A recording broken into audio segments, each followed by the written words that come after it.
हमारी जो 5 fundamental movement होती है, पुश, पुल, रोटेशन, उठना बैठना जिसको बोलते हैं हम change in centre of gravity, और लोकोमोशन मतलब चलना।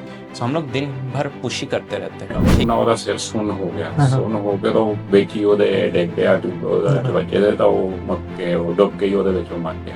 बेसिकली जो दवाइयाँ होती भी है ना, अगर किसी का पेन बर्दाश्त के बाहर है तो वो शुरू में दवाई सूजन कम करने के लिए, दर्द कम करने के लिए देते हैं, लेकिन उसका मेन पर्पस यही होता है कि एक आपको पेन फ्री विंडो मिल जाए कि आप अपनी रिकवरी या रिहैब जो है वो कवर कर पाएँ, आप अपना फिजियोथेरेपी कंफर्टेबली कर पाएँ। ਤੇ ਡਾਕਟਰ ਸਾਹਿਬ ਆਮ ਸੋਚ ਹੈ ਕਿ ਜਦ ਵੀ ਤੁਹਾਡੇ ਮਸਲ ਇੰਜਰੀ ਆਉਂਦੀ ਇਨੀਸ਼ੀਅਲੀ ਜਦ ਆਈ ਹੈ ਇੰਜਰੀ ਤਾਂ ਉਹਨੂੰ ਫਟਾਫਟ ਤੁਸੀਂ ਆਈਸਿੰਗ ਕਰਕੇ ਫ੍ਰੀਜ਼ ਕਰ ਲਓ। हाँ जी, ਨਾਲ ਹੀ ਦੂਜਾ ਬੰਦਾ ਦੌੜਿਆ ਹੋਊਗਾ ਕੋਈ ਨੂੰ ਇਹਨੇ ਆਈਸਿੰਗ ਨਹੀਂ ਕਰਨੀ ਇਹਨੂੰ ਹੀਟ ਦੇਣੀ ਹੈ। अच्छा। ਇਹ ਫੈਕਟ ਐਂਡ ਫਿਕਸ਼ਨ ਸਾਨੂੰ ਸਮਝਾਓ। ऐसे पेशेंट ही कायरो के साथ आते हैं कायरो की कि सर मुझे चटका दो सर से पाँव तक पटाखे पा दो जी।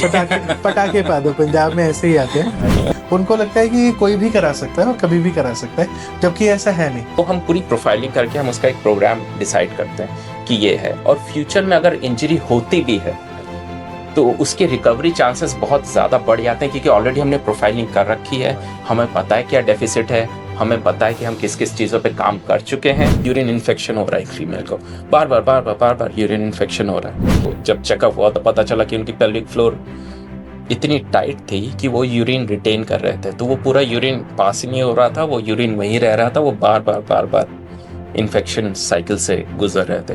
ਜਿਹੜੇ ਮਰਦ ਹੈਗੇ ਉਹਨਾਂ ਨੂੰ ਇਹਦੇ ਬਾਰੇ ਸਮਝ ਹੋਣੀ ਜ਼ਿਆਦਾ ਜ਼ਰੂਰੀ ਹੈ ਕਿ ਬਹੁਤ ਸਾਰੀ ਸਿਚੁਏਸ਼ਨ ਦੇ ਵਿੱਚ ਵੂਮਨ ਇਜ਼ ਗੋਇੰਗ ਥਰੂ ਸਮ ਜਿਹੜਾ ਹੈਗਾ ਇਮੋਸ਼ਨਲ Exactly। ਤਾਂ ਵੀ ਬੀਇੰਗ ਮੈਨ ਸਾਨੂੰ ਸਮਝ ਨਹੀਂ ਲੱਗਦੀ ਇਸ ਸਿਚੁਏਸ਼ਨ ਦੇ ਰਿਐਕਟ ਕਿੱਦਾਂ करना है। एक्सरसाइज भी आप अगर एक बहुत अच्छी अगर कोई एक्सरसाइज का प्रोग्राम बनाया है तो वो लाइफ टाइम आप उसे नहीं करते रह चेंज सकते। करना होगा। हाँ, change क्योंकि करना। बॉडी दोनों तरीके से react करेगी। पहला उसको चेंज चाहिए, दूसरा जब एक ही तरह की आप एक्सरसाइज करते रहते हैं तो बॉडी उसकी आदी हो जाती है। तो जो रिसर्चर्स थे वो रिसर्च कर रहे थे, करते करते उन्होंने देखा कि जो पिंजरे में कैद थे बंदर, उनको आर्थराइटिस होता है, बट जो बाहर वाइल्ड में है उनका आर्थराइटिस नहीं होता। हाइपोथेटिकली हम लोग इमेजिन करते हैं कि 10 मसल फाइबर्स हैं, ठीक है, बल्क बहुत बड़ा है, बट उसमें 10 में से सिर्फ 4 ही मसल ऐसी हैं जिसमें न्यूरोनल कनेक्शन स्ट्रांग है। तो क्या वो अपने पावर को पूरी तरह यूज़ कर पा रहा है? ਤਾਂ ਜਿਹੜਾ ਤੁਹਾਡਾ ਜੇ ਮਨ ਸ਼ਾਂਤ ਨਹੀਂਗਾ ਤੁਸੀਂ ਟੈਂਸ ਹੋ, हाँ जी, ਤੁਹਾਡਾ ਜਿਹੜਾ ਟੈਂਸ ਦਿਮਾਗ ਆ ਇਹ ਤੁਹਾਡੀ ਫਿਜ਼ੀਕਲ ਇੰਜਰੀਜ਼ ਦਾ ਕਾਰਨ ਬਣ ਸਕਦਾ ਹੈ ਜਾਂ ਕਿੱਦਾਂ ਬਣਦਾ ਹੈ, ਕਿੱਦਾਂ ਸਾਡੇ ਜੇ ਟੈਨਸ਼ਨ ਜਿਹੜੀ ਅਸੀਂ ਲੈਂਦੇ ਆ ਜਾਂ ਹਾਂਜੀ। ਡਿਪਰੈਸਡ ਮਾਈਂਡ ਆ ਉਹ ਬੋਡੀ ਨੂੰ ਝੰਜੋੜਦਾ, ਉਹਦੇ ਬਾਰੇ ਦੱਸੋ। ਜਿਹੜੇ ਆਮ ਲੋਕ ਜਿਮ ਜਾਂਦੇ ਆ ਜਾਂ ਆਮ ਲੋਕ ਗੇਮ ਖੇਡਦੇ ਆ ਕਿ ਇਹ ਗੱਲ ਸਮਝਣੀ ਕਿੰਨੀ ਕੁ ਜ਼ਰੂਰੀ ਹੈ ਕਿ 365 ਦਿਨ ਲਗਾਤਾਰ ਬੋਡੀ ਇੱਕੋ ਤਰ੍ਹਾਂ ਦੀ ਪਰਫਾਰਮੈਂਸ ਨਹੀਂ ਦੇ ਸਕਦੀ ਤੇ ਸਾਨੂੰ ਉੱਥੇ ਤਾਈਂ ਨਹੀਂ ਪੁਸ਼ ਕਰਨਾ।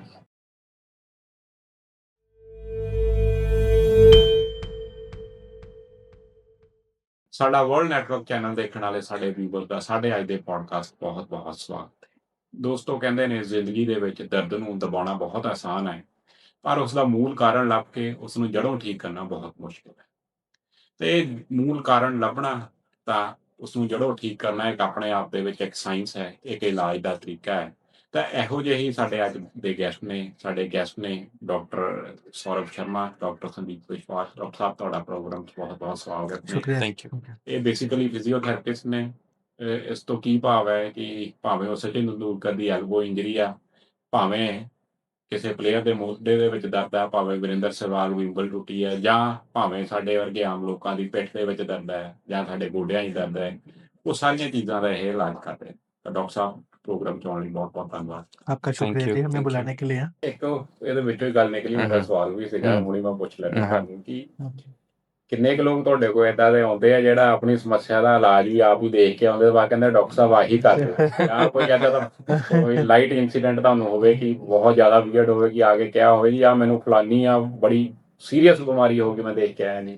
हाँ, ये तो बहुत ज़्यादा होता है मेरे ख्याल से। मतलब मैं अपने प्रैक्टिस से ही कुछ एक एग्जांपल आपके लिए देता हूँ। आई थिंक एक बार एक लेडी आई थी, मतलब उनको हेडेक था काफ़ी टाइम से, और मतलब मैं उनका समझाने की कोशिश कर रहा था कि मतलब जो आपका हेडेक है मतलब कोई ऐसा सीरियस नहीं है, बट वो इतना ज़्यादा गूगल करके और ये करके इतना परेशान हो चुकी थी कि उन्होंने अपने आप को ट्यूमर डायग्नोज कर लिया। अच्छा। उन्होंने सारे एमआरआई करा डाले, सारे जितने न्यूरोलॉजिस्ट को दिखा सकती हैं दिखा के, फिर वो करीब 2-3 महीने बाद मेरे पास वापस आई कि कुछ नहीं है मेरे नेक में ही प्रॉब्लम है। मैंने कहा हाँ जी। आपने करीब लाख रुपए खर्च कर दिए, ये आप बचा सकते थे वो पहले दिन ही अगर आप ट्रीटमेंट ले लेते। तो ये आई थिंक बहुत कॉमन प्रॉब्लम है ठीक। कि एक तो इन्फॉर्मेशन की बहुत रेडी अवेलेबिलिटी, हाँ जी। कि आजकल हमारे पास इन्फॉर्मेशन बहुत रेडीली अवेलेबल है, ठीक है। बट लोगों को यूज कैसे करना है ये नहीं पता। तो मतलब ਉਹਨੂੰ ਪ੍ਰੋਸੈਸ ਕਿੱਦਾਂ ਕਰਨਾ ਹੈ। कैसे प्रोसेस करना है, मतलब वो खुद ही फिर सेल्फ डॉक्टर बन जाते हाँ हैं। जी। हाँ ਇਹ ਮੇਰੇ ਖਿਆਲ ਇੱਕ ਮਰਫੀਜ਼ ਲਾਅ ਵੀ ਉਹ ਵੀ ਕਹਿੰਦੇ ਨੇ ਜਿੱਦਾਂ ਦਾ ਤੁਸੀਂ ਸੋਚੋਗੇ ਫਿਰ ਫੀਲ ਵੀ ਕਰਨ ਲੱਗ ਪੈਂਦੇ ਹੋ। एग्जैक्टली हाँ, वो तो बहुत ज्यादा होता है कि मतलब हाँ अभी परसों की बात है, like there was a patient और वो एमआरआई सेंटर पे पहुंच गया, बोलता है डॉक्टर साहब को बोलो कि प्रेस्क्रिप्शन लिख दे, मुझे एमआरआई करानी है ਇੱਕ ਡਾਕਟਰ ਸਾਹਿਬ ਆਮ ਸੋਚ ਹੈ ਕਿ ਜਦ ਵੀ ਤੁਹਾਡੇ ਮਸਲ ਇੰਜਰੀ ਆਉਂਦੀ ਇਨੀਸ਼ੀਅਲੀ ਜਦ ਆਈ ਹੈ ਇੰਜਰੀ ਤਾਂ ਉਹਨੂੰ ਫਟਾਫਟ ਤੁਸੀਂ ਆਈਸਿੰਗ ਕਰਕੇ ਫ੍ਰੀਜ਼ ਕਰ ਲਓ। हाँ जी। ਨਾਲ ਹੀ ਦੂਜਾ ਬੰਦਾ ਦੌੜਿਆ ਹੋਊਗਾ, ਕੋਈ ਨੂੰ ਇਹਨੇ ਆਈਸਿੰਗ ਨਹੀਂ ਕਰਨੀ, ਇਹਨੂੰ ਹੀਟ ਦੇਣੀ ਹੈ। अच्छा, ਇਹ फैक्ट एंड फिक्शन ਸਾਨੂੰ समझाओ आइसिंग ਦਾ। ये ना बहुत थोड़ा ग्रे एरिया है हाँ। और थोड़ा इसको समझना भी जरूरी है। तो थोड़ा सा मैं टेक्निकल हाँ। होऊंगा इसमें। देखिए, जब एकदम एक्यूट फ्रेश इंजरी हुई है, ऑब्वियसली एथलीट पेन में है, स्वेलिंग है, तो थोड़ी आइसिंग करना बुरी बात नहीं है, ठीक है। ठीक है ना।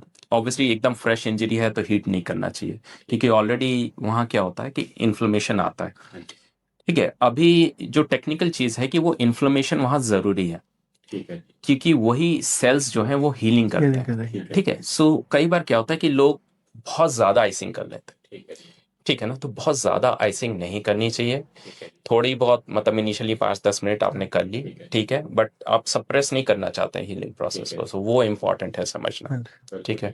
ਤਾਂ ਜਿਹੜਾ ਹੀਟ ਦਾ ਮੈਂ ਚਲੋ ਹੋਰ ਇਹਨੂੰ ਬੋਲ ਕੇ ਪੁੱਛਦਾ ਕਿ ਇੱਕ ਇਹਦੇ ਵਿੱਚ ਆਈਸਿੰਗ ਚ ਕਹਿੰਦੇ 72 ਘੰਟੇ ਦਾ ਰੂਲ ਹੈ ਜੀ, ਕਿ ਫਸਟ ਇਨੀਸ਼ੀਅਲ 72 ਆਵਰਸ ਤੁਸੀਂ ਆਈਸਿੰਗ ਕਰਨੀ ਹੈ, ਉਸ ਤੋਂ ਬਾਅਦ ਫਿਰ ਆਈਸਿੰਗ ਨਹੀਂ ਕਰਨੀ, ਫਿਰ ਤੁਸੀਂ ਹੀਟ ਦੇਣੀ है। बल ये भी मतलब पर्टिकुलरली ठीक नहीं है, वो डिपेंड करता है मतलब प्लेयर टू प्लेयर और इंजरी टू इंजरी, ठीक है। सो ऐसा hard and fast rules apply नहीं होते। हाँ, हम बोलते हैं कि कोई इंजरी बहुत क्रॉनिक हो जाती है, समझ लीजिए हफ्ते 10 दिन के बाद, तो हीट सेफर चॉइस है, बट इनिशियली हम अवॉइड करेंगे जब तक कोई भी इन्फ्लेमेशन है, या आपको स्वेलिंग दिख रही है, या ब्रूजिंग दिख रही है, या रेडनेस दिख रही है, तो उस टाइम पे बिल्कुल किसी तरह का हीट मोडालिटी यूज नहीं क्योंकि करना उससे पेन तो कम हो जाएगा लेकिन सूजन बढ़ जाएगी। हाँ, नुकसान ज्यादा होगा, तो मतलब वो बहुत कॉन्शियसली यूज करना चाहिए। हीलिंग का टाइम बढ़ जाता है, उससे आपको ज्यादा मेहनत करनी पड़ेगी उससे रिकवरी देने के लिए फिर। ਤਾਂ ਇਹਨਾਂ ਇੱਕ ਲੱਗਦਾ ਹੋਰ ਬੜਾ ਇੱਕ ਹਾਂਜੀ। ਟੈਕਨੀਕਲ ਕੁਐਸਚਨ ਤੁਹਾਨੂੰ ਮੈਂ ਪੁੱਛੂੰਗਾ ਕਿ ਆਈਸਿੰਗ ਦਾ ਮਤਲਬ ਆ ਬਰਫ਼ ਲਾਉਣੀ, ਹੀਟ ਦਾ ਮਤਲਬ ਆ ਜੀ ਸੇਕ ਦੇਣਾ। ਹਾਂਜੀ। ਇਹ ਕਿੰਨਾ ਕੁ ਜ਼ਰੂਰੀ ਹੋ ਜਾਂਦਾ ਹੈ ਕਿ ਜਦ ਤੁਸੀਂ ਆਈਸਿੰਗ ਵੀ ਕਰਨੀ ਹੈ, ਸਿੱਧੀ ਬਰਫ਼ ਉੱਤੇ ਨਹੀਂ ਰੱਖਣੀ, ਜਾਂ ਜਦ ਹੀਟ ਦੇਣੀ ਹੈ ਤਾਂ ਜਿਹੜੀ ਸੋਰਸ ਉਹਦੇ ਵਿੱਚ ਕੋਈ ਟੌਵਲ ਵਗੈਰਾ ਰੱਖ ਕੇ ਫਿਰ ਤੁਸੀਂ ਦੇਣੀ ਹੈ, ਇਹਦਾ ਥੋੜਾ एग्जैक्टली ये ना स्किन, अगेन ये स्किन सेंसिटिविटी के ऊपर भी डिपेंड करता है कि इफ अगर आपकी स्किन ज्यादा सेंसिटिव है तो आपको जो हम कहते हैं आइस बर्न या हीट बर्न होने के चांसेस ज्यादा रहते हैं, ठीक है ना। सो सेफर है कोई एक बीच में मीडियम रखें, ठीक है ना, सो वो डायरेक्ट कांटेक्ट आपका आइस के साथ ना हो, और ठीक है ना, जिससे मैं तो बर्न्स होने के चांसेस ज्यादा होते हैं।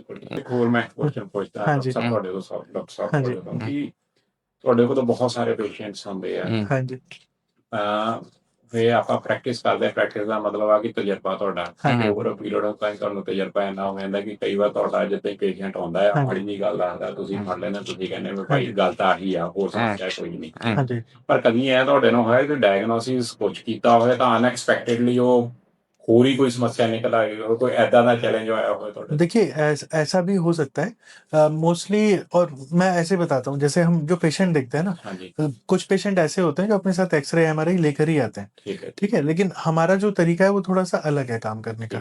हम पहले क्लिनिकली पेशेंट को चेक करते हैं, और अगर हमें जरूरत लगती है तो उस एक्सरे एमआरआई से हम उसको ट्रांसमिट देते हैं, ठीक है ना। तो क्लिनिकल फंक्शन अगर किसी का बेटर कर पा रहे हैं हम लोग, तो वो सबसे अच्छा इलाज होता है। जैसे अगर मान लीजिए आपको चलने में तकलीफ है और अगर हम वो ठीक कर पा रहे हैं, तो हम अगर उसका रूट कॉज निकालें, मान लीजिए आपको चलने में तकलीफ है, हिप में है और यही प्रॉब्लम है, अगर हमने सही पकड़ा है और सही इलाज कर लिया तो वो क्लिनिकली मिलेगा आपको। एक्सरे एमआरआई आपका नया और पुराना इंजरी सब पिक करते हैं, ठीक है। तो जरूरी नहीं है कि उसमें जो दिख रहा है वो अभी आपको तकलीफ भी दे रहा हो, ठीक है। अब हमने क्लिनिकली कुछ ढूंढ लिया, उस पर काम किया, लेकिन अब हमें फिर उसका उपाय नहीं मिल रहा, तो हम एक्सरे या एमआरआई या सीटी की तरफ फिर जा सकते हैं।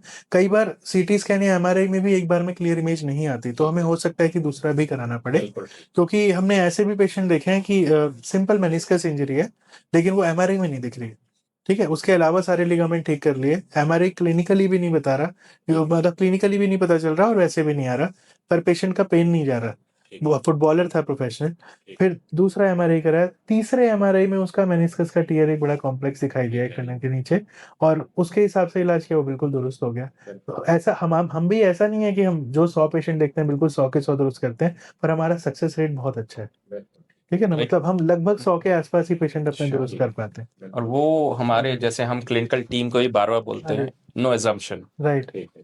द मोर एजम्पशन जितना हम करेंगे मिस्टेक्स उतनी ज़्यादा होती है। तो हमारा एक प्रोसेस है, तो हम कोशिश करते हैं कि लाइक कई बार लाइक आपका मन बोलता है यही है, बट फिर भी हम लोग पूरा प्रोसेस फॉलो करते हैं कि हाँ ये प्रॉपर ए टू जेड जाना, बैक ला के नहीं, मतलब जट हाँ ਨੂੰ ਫੜਨਾ ਤੁਸੀਂ। एग्जैक्टली, तो वो हमारे लिए बहुत इंपॉर्टेंट है। सो एरर इससे हमारे कम होते हैं, कम। ऐसा भी नहीं अगेन 100% तो कुछ भी नहीं होता, बट 100%, कोशिश करते हाँ हैं जी। कि एरर कम। लेकिन हम 100 के जितना करीब अपने पेशेंट ठीक कर पाते हैं, हमें उतनी खुशी मिलती है, और हम हमेशा दिमाग खुला रखते हैं कि अगर ये काम नहीं कर रहा, तो इसीलिए हमारा तरीका ये है कि हम एक मेन चीज पर फोकस करेंगे और उसके आसपास की 2 पॉसिबिलिटी भी हम साथ में रूल आउट करके चलते हैं कि ये है, ठीक है। तो जो एग्जामिनेशन है, जब पहली बार पेशेंट हमारे पास आता है, हमें समय ज्यादा लगता है मरीज के साथ। क्यों? क्योंकि हम एक प्रोटोकॉल है हमारा एग्जामिनेशन का, उसमें हम जो जो उसकी संभावनाएं हो सकती है उनको रूल आउट टेस्ट कर करके चेक करते हैं कि ये है नहीं है, ये है ये है, ये है या नहीं है, ठीक है। तो इस तरह से फिर हम लोग एक प्रोटोकॉल बनाते हैं कि ये दिक्कत है और ये नहीं है, तो हम इसके हिसाब से जाकर वो कवर करेंगे उसको। हाँ ਡਾਕਟਰ जी, ਸਾਹਿਬ ਜਿੱਦਾਂ ਮੈਂ ਵਕਾਲਤ ਕਰਦਾ हाँ ਕਈ जी, ਵਾਰ ਕੀ ਹੁੰਦਾ, ਕਈ ਵਾਰ ਨੇ ਬਹੁਤ ਸਾਰੀ ਵਾਰ ਹੁੰਦਾ ਹੈ हाँ ਕਿ जी, ਲੋਕ ਆ ਕੇ ਕਹੂਗੇ ਜੀ ਅਸੀਂ ਨਾ ਹੀ ਕੋਰਟ ਮੈਰਿਜ ਕਰਾਉਣੀ। हाँ जी, ਅਸੀਂ ਸੋਚੀਦਾ ਭਾਈ ਤੁਹਾਨੂੰ ਕਿਹਨੇ ਕਹਿਤਾ ਕੋਰਟ ਮੈਰਿਜ ਕਰਾਉਣੀ ਹੈ। हम्म ਮਤਲਬ ਇੱਕ ਮਿਥ ਹੈ ਕੋਰਟ ਮੈਰਿਜ, हाँ ਫਿਲਮਾਂ ਫੁਲਮਾਂ ਜੀ ਹੁੰਦੀ ਹੈ, हाँ ਠੀਕ जी, ਹੈ। ਫਿਰ ਇਹ ਸੋਚੀਦਾ ਭਾਈ ਤੁਹਾਨੂੰ ਕੌਣ ਕਹੀ ਜਾਂਦਾ ਕੋਰਟ ਮੈਰਿਜ ਕਰਾ ਲਓ, हाँ ਜਾਂ जी, ਕੋਈ ਆ ਜਾਊਗਾ ਜੀ ਮੁੰਡਾ ਬੇਦਖਲ ਕਰਨਾ ਆਪਣਾ। हाँ जी, ਅਸੀਂ ਫਿਰ ਸੋਚੀ ਪਈਦਾ ਇਹ ਅੱਜ ਤਾਈਂ ਅਸੀਂ ਤਾਂ ਹੋਏ ਨੇ ਕਿੱਦਾਂ ਕਰਨਾ। ਇਹ ਤੁਹਾਡੇ ਪ੍ਰੋਫੈਸ਼ਨ ਵਿੱਚ ਕਈ ਏਦਾਂ ਹੀ ਮਿਥ ਆ, ਜਦ ਤੁਹਾਨੂੰ ਆ ਕੇ ਕੋਈ ਕਹਿੰਦਾ ਆਮ ਇੱਕ ਮਿਥ ਜਿਹੜਾ ਕੋਈ ਆ ਕੇ ਕਹੇ ਇਹ ਜੀ ਆਹ ਹੋ ਗਿਆ, ਤਾਂ ਤੁਸੀਂ ਇਹ ਸੋਚੀ ਪਏ ਨੇ ਪਹਿਲੇ ਤਾਂ ਆਹ ਦੱਸ ਤੈਨੂੰ ਕਿਆ ਕਹਿੰਦੇ ਆ। श्योर श्योर ऐसे पेशेंट ही कायरो के साथ आते हैं। कायरो की कि सर मुझे चटका दो सर से पाँव तक। पटाखे पा दो जी। पटाखे पा दो, पंजाब में ऐसे ही आते हैं। सोचिए 2 दोस्त लगभग 60-70 किलोमीटर दूर, 90-80-90-100 किलोमीटर दूर से हमारे पास आए कि उन्होंने कोई क्लिप देखा था, दोनों की उम्र लगभग होगी 55 से 60 के बीच में, कोई तकलीफ नहीं है शरीर में, आकर सर मुझे कोई दिक्कत नहीं है, बस मुझे ये कर दो। उन्होंने एक वीडियो चलाया और ये दिखाया, सर मुझे ये कर दीजिए। तो उस तरह से मतलब तो मन में ख्याल आता है कि इनको किसने बोला है और क्यों बोला है कि ये सब ये करना चाहते हैं। उनको लगता है कि कोई भी करा सकता है और कभी भी करा सकता है, जबकि ऐसा है नहीं। अगर आपको जरूरत नहीं है कहीं पर, अब जो जोड़ आपका पहले ही लूज है, अगर मैं उसको फिर से वो थ्रस्ट करेंगे तो वो और कमजोर ही पड़ेगा, ठीक है ना। अगर कोई जॉइंट आपका पहले ही फंसा हुआ है और मैं उसको खोलने की बजाय उसको फिर मैनिपुलेट करने की कोशिश करूंगा, वो और दिक्कत ही देगा। तो जरूरी नहीं है कि हर किसी पेशेंट के लिए हर टूल काम कर जाए। फिजियोथेरेपी अपने आप में बहुत बड़ी फील्ड है, कायरोप्रैक्टिस सिर्फ एक उसकी स्किल है, उसके जैसी हम और बहुत सारी स्किल प्रैक्टिस करते हैं। तो उसमें से जिस पेशेंट की एज के साथ, जेंडर के साथ, जिस पेशेंट की बीमारी के साथ जो टेक्निक जाती है, हम उसको यूज करने की कोशिश करते हैं, बजाय कि सिर्फ सबको कायरो करने की या सबको ऑस्टियोपैथी या मैनुअल करने की। एक और हाँ जी, रिक्वेस्ट जो बहुत ज्यादा आती है कि हाँ जी, डॉक्टर साहब हमारे 5 साल से पेन है, हाँ हाँ मेरे पास 2 दिन है, आप ठीक कर दो जी। हाँ। हम सुन के आए हैं, आप ठीक कर दो 2 दिन में।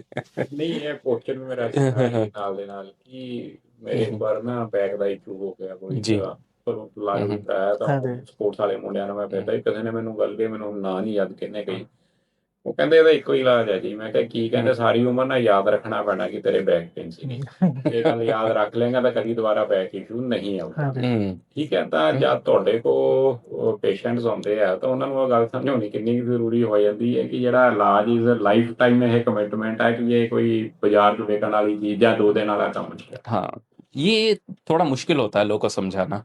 दूसरा ना एक्सेप्टेंस भी नहीं, ठीक है ना, कि लोग ना ये नहीं समझते हैं कि जो हेल्थ है ना वो एक तरह का इन्वेस्टमेंट है। आप अच्छा इन्वेस्टमेंट करेंगे तो रिटर्न अच्छा आएगा। बुरा इन्वेस्टमेंट करेंगे तो रिटर्न ऑब्वियसली बुरा आएगा। तो वो अच्छा इन्वेस्टमेंट करने के लिए आपको थोड़ा उसके ऊपर रिसर्च, थोड़ा उसके ऊपर मेहनत करना ज़रूरी है। सो वो आई थिंक जितना लोग उस पर्सपेक्टिव को समझेंगे अरे उतना बेटर रिजल्ट्स आएगा, उनके लिए भी हमारे लिए भी। ਇਹਦੇ ਵਿੱਚ ਫਿਰ ਜਦ ਤੁਸੀਂ ਉਹ ਰਸਤਾ ਜਾਂ ਤੁਹਾਡੇ ਕੋਲ ਲੋਕ ਆਉਂਦੇ ਆ, ਪੇਸ਼ੈਂਟ ਆਉਂਦੇ, ਉਹਨਾਂ ਨੂੰ ਉਹ ਹਾਂਜੀ। ਰਸਤਾ ਉਹ ਇੱਕ ਸੁਜੈਸਟ ਕਰਦੇ ਹੋ ਥਰੂ ਯੋਰ ਹਾਂਜੀ। ਟ੍ਰੀਟਮੈਂਟ। Sure.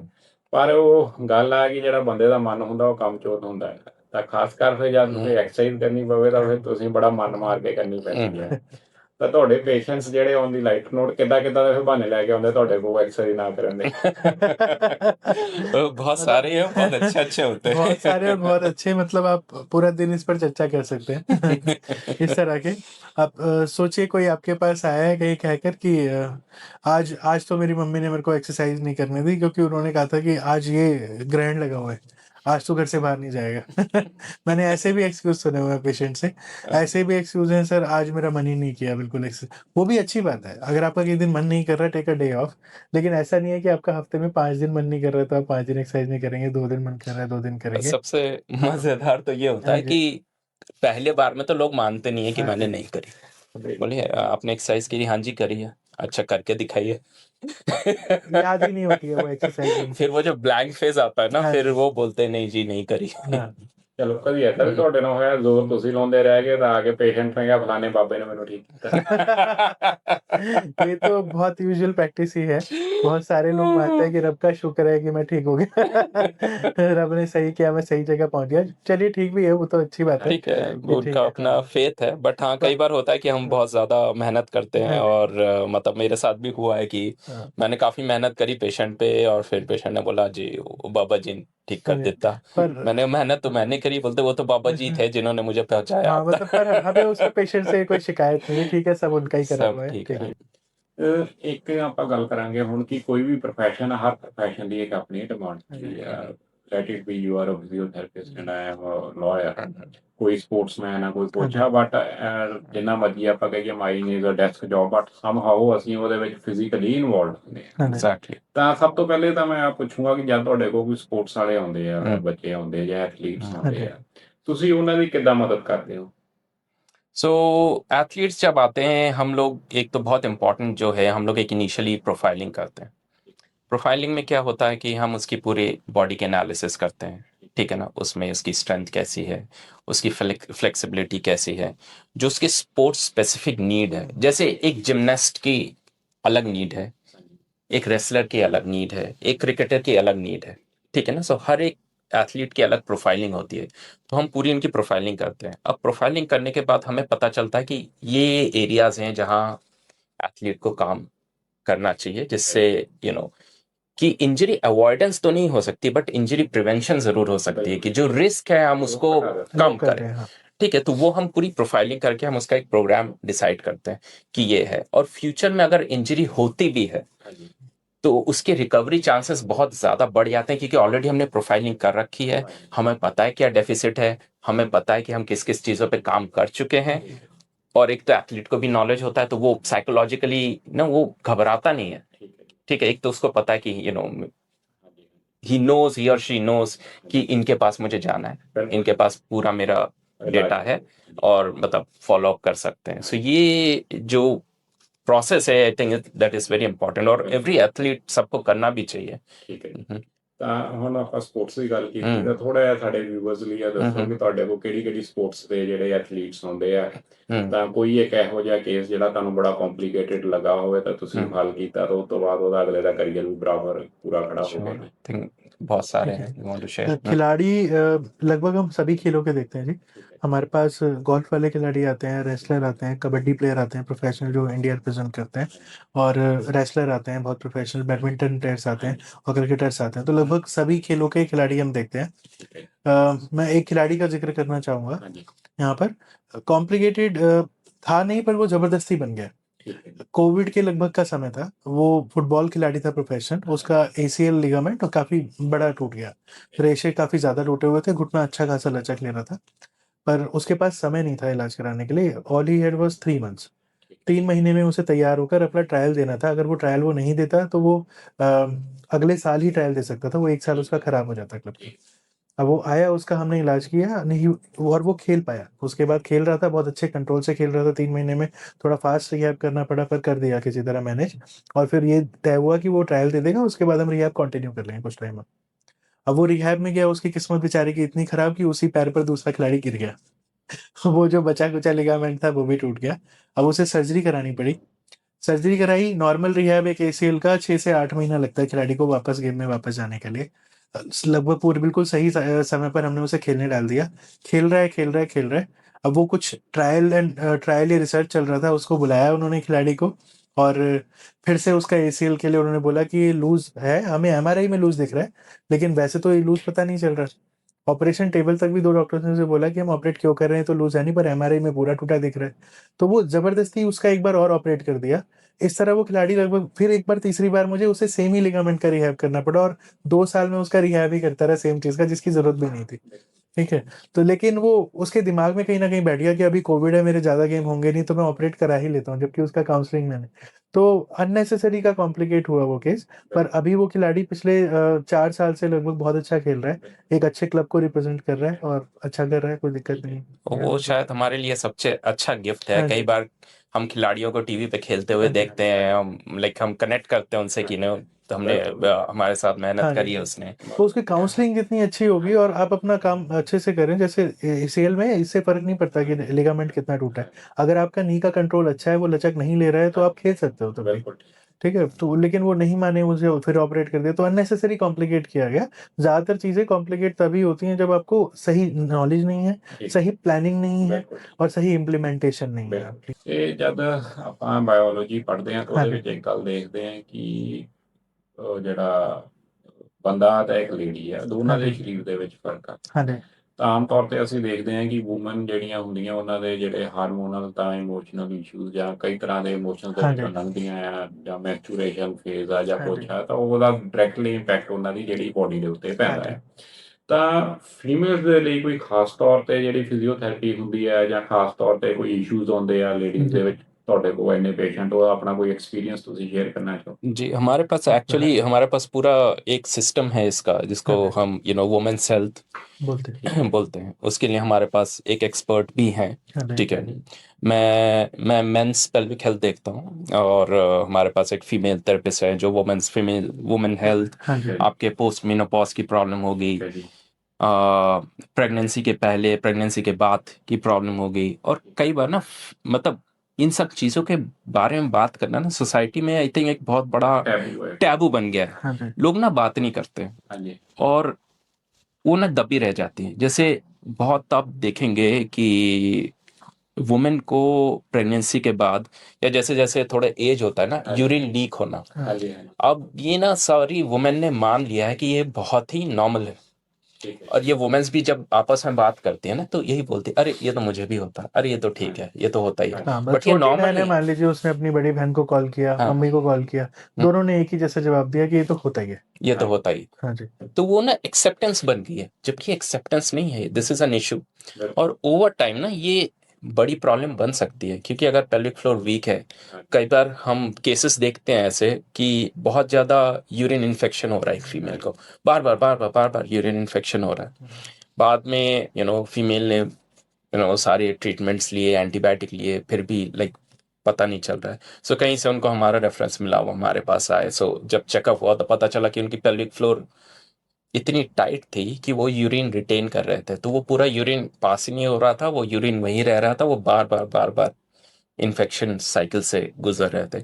तो आई थिंक इन सब चीज़ों के बारे में थोड़ा, और हम कोशिश कर रहे हैं, हमने पूरी एक टीम बनाई है, तो हम लोग जाके एजुकेशंस भी ले रहे हैं वुमेन के, उनको अवेयर कर रहे हैं। बट ये आई थिंक ये पूरा एक टॉपिक है अपने में, जिसके ऊपर हम काफ़ी चर्चा कर सकते हैं फ्यूचर में। ਖਾਸ ਤੌਰ ਤੇ ਮੈਂ ਗੱਲ ਕਰੂੰਗਾ ਇਸ਼ੂ ਤੇ ਵੂਮਨ ਰਿਲੇਟਡ, ਉਹ ਹੈਗਾ ਜੀ ਮੈਂਸਚੂਰੇਸ਼ਨ। ਐਗਜ਼ੈਕਟਲੀ। ਜਿਹੜਾ ਇੱਕ ਬੜਾ ਇੱਕ ਸੈਂਸਿਟਿਵ ਇਸ਼ੂ ਆ, ਕਿ ਜਿਹੜਾ ਡਾਇਰੈਕਟਲੀ ਇੰਪੈਕਟ ਕਰਦਾ ਆ ਵੂਮਨ ਦੀ ਇੱਕ ਜਿਹੜੀ ਫਿਜ਼ੀਕਲ ਪਰਫਾਰਮੈਂਸ ਦੇ ਉੱਤੇ, ਤਾਂ ਉਹਦੀ ਮੈਂਟਲ ਹੈਲਥ ਦੇ ਉੱਤੇ। ਉਹ ਮੈਨੂੰ ਨਾਮ ਸਕਿਪ ਕਰ ਗਿਆ, ਵੇਟ ਲਿਫਟਰ ਆਪਣੀ ਇੰਡੀਆ ਦੀ ਕੁੜੀ, ਤਾਂ ਉਹਦਾ ਮੈਡਲ ਇਸ ਕਰਕੇ ਰਹਿ ਗਿਆ ਕਿ ਉਦੋਂ ਉਸ ਦੇ ਜਿਹੜੇ ਮੈਂਸਚੂਰੇਸ਼ਨ। मीराबाई चानू। ਹਾਂਜੀ, मीराबाई ਹਾਂ चानू। ਮੀਰਾਬਾਈ चानू। ਹਾਂ। ਤਾਂ ਇਹਦੇ ਉੱਤੇ ਬਹੁਤ ਘੱਟ ਜਿਹੜੇ ਉਹ ਸਪੋਰਟਸ ਵਾਲੇ ਜਿਹੜੇ ਉਹ ਮਤਲਬ ਗੱਲ ਕਰਦੇ, ਤਾਂ ਆਪਣੇ ਘਰਾਂ 'ਚ ਵੀ ਬਹੁਤ ਘੱਟ ਗੱਲ ਹੁੰਦੀ। ਮੈਂ ਆਪਣੇ ਐਕਸਪੀਰੀਅੰਸ 'ਚ ਦੱਸਦਾ, ਮੇਰੀ ਨੀਸ ਟੈਨਿਸ ਖੇਡਦੀ, ਤਾਂ ਉਹ ਜੀ ਜਦੋਂ ਵੱਡੀ ਹੋ ਰਹੀ ਤਾਂ ਜਦੋਂ ਉਹਦੇ ਸ਼ੁਰੂ ਹੋਏ ਮੈਂਸਟਰੂਏਸ਼ਨ ਤਾਂ ਉਹਨੇ ਆਪਣੀ ਸਾਡੇ ਕੋਲ ਦੀ ਨਾਨੀ ਨਾਲ ਗੱਲ ਕੀਤੀ, ਜਿਹੜੀ ਤੁਸੀਂ ਉਹੀ ਗੱਲ ਕਹੀ ਕਿ हाँ जी ਉਹ ਲੇਡੀਜ਼ ਕਹਿੰਦੀਆਂ ਇਹ ਤਾਂ ਚੱਲਦਾ ਹੈ, ये तो चलता है। ਬਟ ਉਹ ਅਲਟੀਮੇਟਲੀ ਉਹਦੀ ਪਰਫਾਰਮੈਂਸ ਥੱਲੇ ਆ ਰਹੀ। ਮੈਨੂੰ ਉਹਨੂੰ ਪੁੱਛਣਾ ਪਿਆ, ਮੈਂ ਕਿਹਾ ਤੂੰ ਮੇਰੇ ਨਾਲ ਖੁੱਲ ਕੇ ਗੱਲ ਕਰ, ਜਦ ਗੱਲ ਕੀਤੀ ਤਾਂ ਉਹਨੂੰ अच्छा। ਹਲਾਸ਼ੇਰੀ ਦਿੱਤੀ। हम्म। ਇਹ ਕਿੰਨਾ ਜ਼ਿਆਦਾ ਜ਼ਰੂਰੀ ਹੈ ਇਦਾਂ ਦੇ ਇਸ਼ੂਜ਼ ਦੇ ਉੱਤੇ ਗੱਲ ਕਰਨਾ, ਤਾਂ ਅਵੇਅਰਨੈਸ ਬਣਾਉਣੀ, ਉਹਦੇ ਬਾਰੇ ਆਪਾਂ ਥੋੜਾ ਜਿਹਾ ਸਾਨੂੰ ਦੱਸੋ। ये एक्चुअली बहुत, जैसे हमने बोला, लाइक ये ना बिल्कुल ही ओवरलुक्ड चीज़ है। खासकर इंडिया में आप देखेंगे कि तो वुमेन एथलीट्स जो है ना, वो बात ही नहीं करती है इसके बारे में। और बाहर जैसे यूएस में भी मैंने काफ़ी टाइम तक काम किया है, इसके ऊपर पूरा एक प्रोफेशनल सेटअप है जहाँ फीमेल एथलीट्स के ऊपर काम होता है। होता है। ठीक है। और इन सब इश्यूज के लिए अगेन देयर आर प्रोसेसेस, ठीक है, बॉडी को समझना हाँ। साइकोलॉजिकली, क्योंकि उस टाइम रिएक्शन अलग होता है, ठीक है ना। अगेन वो एक पूरा प्रोसेस है जिसके साथ ऑब्वियसली आपकी मेटाबॉलिक नीड्स बढ़ती हैं, हाँ, तो उस टाइम आपका डाइट भी चेंज होता है हाँ। जिससे आपका परफॉर्मेंस नहीं अफेक्ट करे, ठीक है ना। उस टाइम आपकी ट्रेनिंग मॉड्यूल्स चेंज होती है, बॉडी को कैसे डील करना है चेंज होता है, कई बार थोड़े सप्लीमेंटेशन भी यूज होते हैं। बट वही है कि बात करना और खुल के बात करना, किसी प्रोफेशनल से बात करना, ये ਬਹੁਤ ਇੰਪੋਰਟੈਂਟ ਜ਼ਰੂਰੀ ਹੈ। ਹੈ। ਅਗਲੀ ਗੱਲ ਮੈਨੂੰ ਲੱਗਦਾ ਕਿ ਜਿਹੜੇ ਮਰਦ ਹੈਗੇ ਉਹਨਾਂ ਨੂੰ ਇਹਦੇ ਬਾਰੇ ਸਮਝ ਹੋਣੀ ਜ਼ਿਆਦਾ ਜ਼ਰੂਰੀ ਹੈ ਕਿ ਬਹੁਤ ਸਾਰੀ ਸਿਚੁਏਸ਼ਨ ਦੇ ਵਿੱਚ ਵੂਮਨ ਇਜ਼ ਗੋਇੰਗ ਥਰੂ ਸਮ ਜਿਹੜਾ ਹੈਗਾ ਇਮੋਸ਼ਨਲ Exactly. ਤਾਂ ਵੀ ਬੀਇੰਗ ਮੈਨ ਸਾਨੂੰ ਸਮਝ ਨਹੀਂ ਲੱਗਦੀ ਇਸ सिचुएशन से रिएक्ट कितना करना है। एग्जैक्टली हाँ, हम रिएक्ट, और ज़्यादातर वुमेन स्पोर्ट्स में भी आप देखेंगे कोच मैन है, उनकी सपोर्ट स्टाफ मैन है, सो कई बार उनको खुल के बात करने के लिए कोई मिलता भी नहीं है। सो आई थिंक वो भी एक तरह का बैरियर है हमारे सिस्टम में। So I think maybe more women participation Right. या एक स्पेस उनको मिलना ज़रूरी है जहाँ वो लोग बात कर सकें। ਇਹ ਹੁਣ ਆਪਾਂ ਗੱਲ ਕਰਾਂਗੇ ਕਿ ਇਹ ਤਾਂ ਗੱਲ ਆਪਾਂ ਗੱਲ ਕੀਤੀ ਸਪੋਰਟਸ ਪਰਸਨ ਦੀ। ਇਹ ਸਪੋਰਟਸ ਪਰਸਨ ਸਮਾਜ ਦੇ ਵਿੱਚੋਂ 1-2% ਹੀ ਹੁੰਦੇ ਆ, ਠੀਕ ਹੈ ਜੀ। ਬਾਕੀ ਤਾਂ ਆਪਾਂ ਸਾਰੇ ਦਿਹਾੜੀਦਾਰ ਬੰਦੇ ਆ ਜੀ। हम्म, ਤਾਂ ਦਿਹਾੜੀਦਾਰ ਬੰਦਿਆਂ ਦੇ ਵਿੱਚ ਵੀ ਹੁਣ ਉਹ ਖੇਤੀ ਕੁੱਤੀ ਦਾ ਰਹੀ ਨਹੀਂ ਹੈ। Somehow we are related to corporate culture, sitting on our desks. ਤਾਂ ਸਮਾਜ ਦੇ ਵਿੱਚ ਇਹ ਵੀ ਹੈ ਕਿ we are looking for the experts of their field. Expert ਬਣਦੇ ਅਸੀਂ ਬੈਡ ਪੋਸਚਰ ਐਕਸਪਰਟ ਵੀ ਬਣ ਜਾਂਦੇ ਹਾਂ। ਤਾਂ ਉਹਦੇ ਬਾਰੇ ਥੋੜਾ ਜਿਹਾ ਸਾਡੇ ਵਿਊਅਰਸ ਨੂੰ ਡਾਕਟਰ ਤੁਸੀਂ ਦੱਸੋ ਕਿ ਤੁਹਾਡੇ ਕੋਲ ਬੈਡ पोस्चर एक्सपर्ट कितना दे होते हैं। देखिए, एक तो ये पोस्चर ना बहुत ओवररेटेड है ऑनेस्टली। मतलब आप देखेंगे ना, और इसके ऊपर पूरा एक बिजनेस मार्केट चल रहा है पोस्चर के ऊपर कि आपका ये पोस्चर सही है, आपका ये पोस्चर गलत है। पर ये ना बिल्कुल ये सच नहीं है। पोस्चर कोई खराब या अच्छा नहीं होता है, सस्टेन पोस्चर खराब या अच्छा होता है। तो अगर मैं ऐसे बैठ रहा हूँ कोई प्रॉब्लम नहीं है, हाँ। ठीक है, पर अगर मैं आधा घंटा ऐसे बैठ रहा हूँ तब प्रॉब्लम है। सो जो आपका डायनामिसिटी है पोस्चर में वो इम्पोर्टेंट है, ठीक है ना। कि मैं अब 45 मिनट तक ऐसे ही करता रहूँ तो प्रॉब्लम है, बट अगर मैं ऐसे करता हूँ फिर वापस आ जाता हूँ, ठीक है, फिर पीछे वाली मसल्स भी यूज करता हूँ, दोस आर फाइन, उसमें कोई दिक्कत नहीं है। ठीक है, चलो मैं ਟੈਕਨੀਕਲੀ ਥੋੜਾ ਬਹੁਤ ਜਿੰਨਾ ਮੈਨੂੰ ਪਤਾ ਹੈ ਮੈਂ ਡਾਕਟਰ ਬਾਹਰ हाँ, ਕਹਿੰਦੇ ਜਾਂ ਤੁਸੀਂ ਅੱਗੇ ਨੂੰ ਆ ਬੈਠੇ ਹੋ ਏਦਾਂ ਹੋ ਕੇ ਤੁਹਾਡੀ ਸਪਾਈਨ ਦੇ ਉੱਤੇ ਨਾਰਮਲ ਨਾਲੋਂ 9 ਗੁਣਾ ਜ਼ਿਆਦਾ ਜ਼ੋਰ ਪੈਂਦਾ ਆ। ਜਦ ਤੁਸੀਂ ਪਿੱਛੇ ਲੈਣੇ ਤਾਂ ਮਸਲ ਤੁਹਾਡੇ ਰੈਸਟ ਹੁੰਦੇ, ਜਾਂ ਬਹਿਣਾ ਵੀ ਆ ਤਾਂ ਜਿਹੜਾ ਤੁਹਾਡਾ ਚੇਅਰ ਤਾਂ ਕੁਰਸੀ ਦੇ ਵਿੱਚ ਗੈਪ ਆ ਉਹਨੂੰ ਕਵਰ ਕਰਕੇ बैठो। ਇਹ मतलब झूठी है गल के ये बात तो एकदम दुरुस्त है, लेकिन आप कितनी देर ऐसा बैठ सकते हैं? आप प्रैक्टिकली सोचकर देखिए, क्या मैं आपकी इस कुर्सी पर ऐसे, मान लीजिए हम आपके साथ अगर आधा घंटा 1 घंटा जो भी समय यहाँ बिता रहे हैं, क्या मैं ऐसा बैठ सकता हूँ? नहीं। बॉडी लाइक चेंज, वो हर थोड़े थोड़े टाइम के बाद में प्रेशर एरिया चेंज करती रहती है, ठीक है। इसीलिए कभी ऐसे बैठना आपको ज्यादा कंफर्टेबल लगेगा, कभी ऐसे। पर हाँ, जितना आप सदकर बैठ सकते हैं, वो कहते हैं कि जितना अपराइट पोस्चर होता है उतना अच्छा होता है। तो जितना आप सीधा सद के बैठेंगे जितनी देर ज्यादा, उतना आपके लिए बेहतर है। पर परमानेंट ऐसे बैठे रहना बहुत मुश्किल काम है, अनलेस आप प्रिटेंड कर रहे हो कि मैं ऐसे ही बैठता हूँ हमेशा, या फिर आप बहुत जबरदस्ती कर रहे हैं अपने साथ, जबकि ऐसा है नहीं। बॉडी अपने आप ही ऑटोमेटिकली बॉडी पोस्चर चेंज करती है, चेंज करती है। पर सस्टेन पोस्चर बुरा होता है कि आप बहुत हाँ, लंबा करें। और जैसे आप ऐसे हाँ जी, जो खड़के हमेशा रहते हैं ना, उसको हाँ बोलते हैं जी। मिलिट्री पोस्चर, वो भी Right. खराब है। बिल्कुल जो झुक के बैठे रहते हैं वो भी खराब है। सो वो सस्टेनेबिलिटी किसी भी चीज की ना, उसके लिए बॉडी डिजाइन नहीं है। बॉडी डिजाइन है हमारी डायनामिसिटी के लिए। तो जितनी डायनामिक होगी, जितनी मूवमेंट करेगी, जितने अलग अलग पोस्चर्स को हाँ, उतना एक्सप्लोर करेगी, शरीर अच्छा पसंद करेगा, body likes change. Exactly. Exercise भी आप अगर एक बहुत अच्छी अगर कोई एक्सरसाइज का प्रोग्राम बनाया है तो वो लाइफ टाइम आप उसे नहीं करते रह चेंज सकते। करना होगा। हाँ, चेंज क्योंकि करना बॉडी दोनों तरीके से करेगी। पहला, उसको चेंज चाहिए। दूसरा, जब एक ही तरह की आप एक्सरसाइज करते रहते हैं तो बॉडी उसकी आदी हो जाती है, तो वो उतना अच्छा रिस्पॉन्स नहीं देगी आपको जितना आप उम्मीद करते हैं। तो वो थोड़े टाइम के लिए देगी, उसके बाद उसको हैबिट हो जाएगी और वो उसके लिए लोड किसी काम का नहीं रहेगा। तो आपको लोड चेंज करना पड़ता है, टाइप ऑफ एक्सरसाइजेज चेंज करनी पड़ती हैं। तो वो आप प्रोग्राम, क्योंकि फिटनेस तो it's a ever going journey, life time करना है, पर आप लाइफ टाइम सेम एक्सरसाइज नहीं कर सकते। ਹੁਣ ਆਪਾਂ ਅੱਗੇ ਕਰਦੇ ਹਾਂ ਗੱਲ ਕਿ ਜਿਹੜੀ ਆਪਾਂ ਪਹਿਲੇ ਗੱਲ ਕੀਤੀ ਸੀ ਵੀ ਏਜ ਰਿਲੇਟਡ ਬੰਦਿਆਂ ਜਨਾਨੀਆਂ ਸਾਰਿਆਂ 'ਚ ਕੁਛ ਨਾ ਕੁਛ ਸਮੱਸਿਆ ਆਉਂਦੀ ਹੈ। ਤਾਂ ਜਿਹੜਾ ਸਰੀਰ ਹੈ ਹੌਲੀ ਹੌਲੀ ਜਿਹੜਾ ਢਿੱਲਾ ਹੀ ਪੈਂਦਾ। ਆਪਾਂ ਗੱਲ ਕੀਤੀ ਜਿੱਦਾਂ ਜਿੱਦਾਂ ਉਮਰ ਵੱਧਦੀ ਜਾਂਦੀ ਆ ਤੁਹਾਡੀ ਜਿਹੜੀ ਆ ਉਹ ਰਿਕਵਰੀ ਸਲੋ ਹੁੰਦੀ ਜਾਂਦੀ, ਤਾਂ ਉਨਾ ਹੀ ਸਰੀਰ ਦਾ ਜ਼ਿਆਦਾ ਖਿਆਲ ਰੱਖਣਾ ਪੈਂਦਾ। ਕੁਛ ਇਹੋ ਜਿਹੀਆਂ ਸਿੰਪਲ ਸਟ੍ਰੈਚਿਸ ਜਾਂ ਕੁਛ ਸਿੰਪਲ ਐਕਸਰਸਾਈਜ਼ ਜੋ ਜਿਹੜੀਆਂ ਤੁਸੀਂ ਸਾਡੇ ਵਿਊਅਰਸ ਨੂੰ ਰਿਕਮੈਂਡ ਕਰ ਸਕੋ ਕਿ ਆਪਾਂ ਰੋਜ਼ ਕਰੀਏ ਕਿ ਐਟਲੀਸਟ ਉਹਨਾਂ ਆਪਣਾ ਸਰੀਰ ਚੱਲਦਾ ਰਹੇ। देखिए ये ना इसके अराउंड अगेन पूरा एक लेक्चर हो सकता है, बट जो आप स्टडी देखेंगे जिसको हम बोलते हैं लॉन्जिविटी स्टडी, मतलब कौन किसकी उम्र कितनी लंबी रहेगी, उसमें दो चीज बहुत इंपॉर्टेंट है। एक आपकी ग्रिप स्ट्रेंथ और एक आपकी एबिलिटी कि आप फ्लोर से उठ के खड़े हो सकते हैं कि नहीं। ठीक है, दोनों ही बहुत सिंपल चीज है। ठीक है ना। तो कई बार क्या होता है ना कि लोग बोलते हैं कि मेरे पास टाइम नहीं एक्सरसाइज करने के लिए। बट अगर आप देखें डे टू डे एक्टिविटीज में आप चीजें कर सकते हैं। आप अगर फ्लोर पे लेट जाएं, ठीक है ना, और जितने जिनकी एज हो रही है, और मैं पहले पुराने जमाने में आप देखेंगे हमारे दादा दादी जो थे वो मतलब उठ ही आते थे। मेरी नानी भी मतलब अभी तो काफी मतलब बीमार चल रही हैं, बट करीब 70-80 ईयर्स तक वो नीचे से फ्लोर से उठ के आती थी। ठीक है, बट आजकल लोग क्योंकि नीचे फ्लोर पे जाते ही नहीं है, हम अपने joint range of motion loose कर रहे हैं।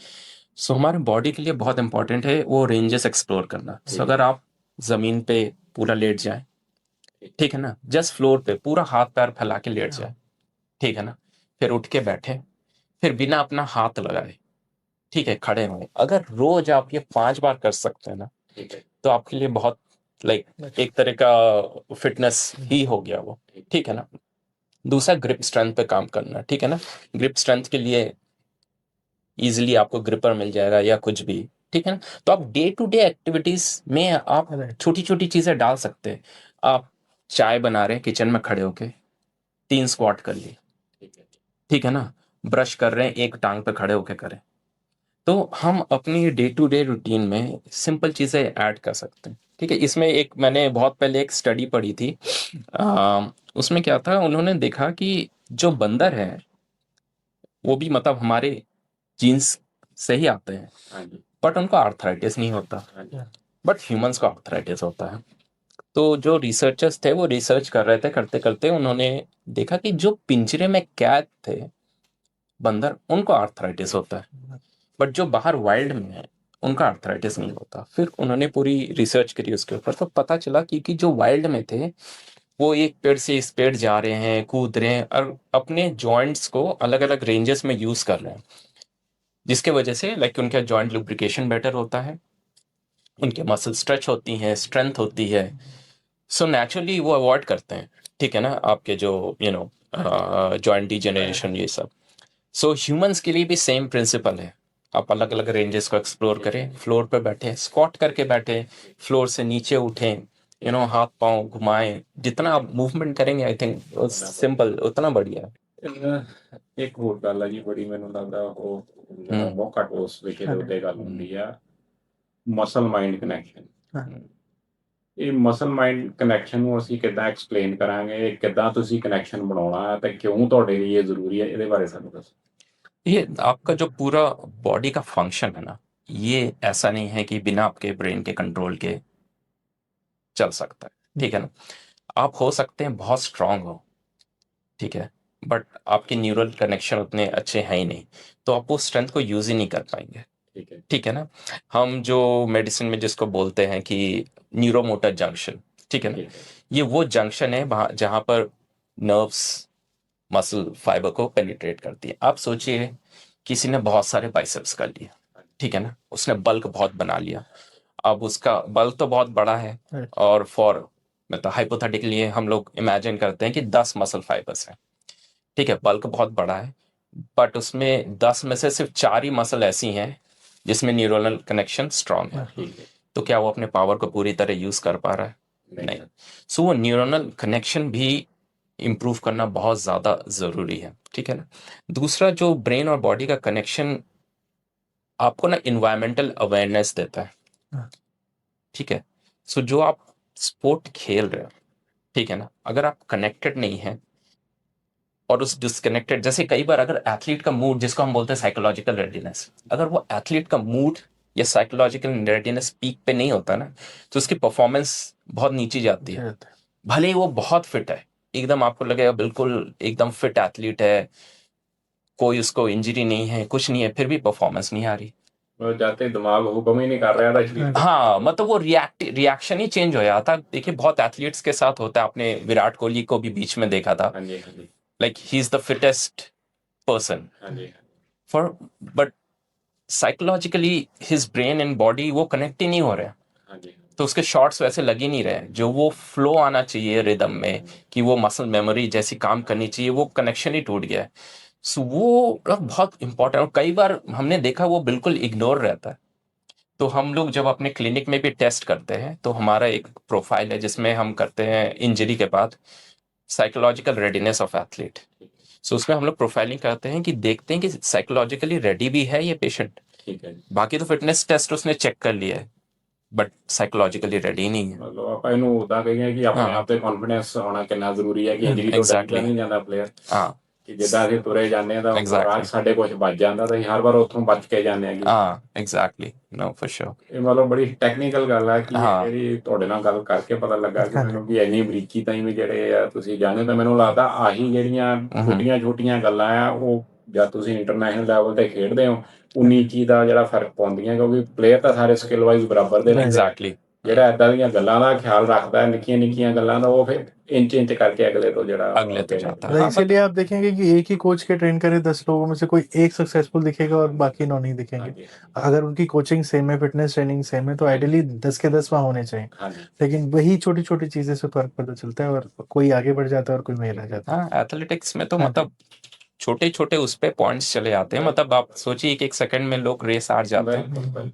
हैं, तो वो जो वो लास्ट वाला वो एज होता है ना, वो इन्हीं सब से आता है हाँ जी, कि आप पूरा बॉडी कितनी आपकी ट्यून है। और इसीलिए सबका फेज आता है, लाइक देर आर, बोलते हैं ना कि ये एथलीट इस टाइम पे पीक पे था, हाँ जी, क्योंकि उसकी सारी रेडीनेस प्रॉपर थी, उसका माइंड बॉडी कनेक्शन प्रॉपर था, हाँ जी, उसके बॉडी के सिंक्रोनाइजेशन प्रॉपर थे, ठीक है, उसका ओवरऑल हेल्थ प्रॉपर था। So it's all those factors सारे प्ले करते हैं। ਇਹ ਚੀਜ਼ਾਂ ਅਸੀਂ ਬਾਣੀ ਪੜ੍ਹਦੇ ਹਾਂ ਉਹਦੇ ਵਿੱਚ ਲਿਖਿਆ ਮਨ ਜੀਤੇ ਜਗ ਜੀਤ। हाँ जी। ਕੋਈ ਵੀ ਆਪਾਂ ਧਰਮ ਗ੍ਰੰਥ ਪੜ੍ਹੀਏ ਹਾਂਜੀ। ਜਾਂ ਜਿੰਨੀਆਂ ਵੀ ਮਹਾਨ ਚੀਜ਼ਾਂ ਹੋਈਆਂ ਉਹ ਸਾਰਿਆਂ ਨੇ ਆਹੀ ਸਭ ਤੋਂ ਪਹਿਲੇ ਇਹ ਗੱਲ ਤੇ ਜ਼ੋਰ ਦਿੱਤਾ ਜਾਂਦਾ ਕਿ ਆਪਣੇ ਮਨ ਨੂੰ ਸ਼ਾਂਤ ਕਰੋ। हाँ जी। ਚੰਚਲ ਮਨ ਜਿਹੜਾ ਉਹਨੂੰ ਸ਼ਾਂਤ ਕਰੋ। हम्म।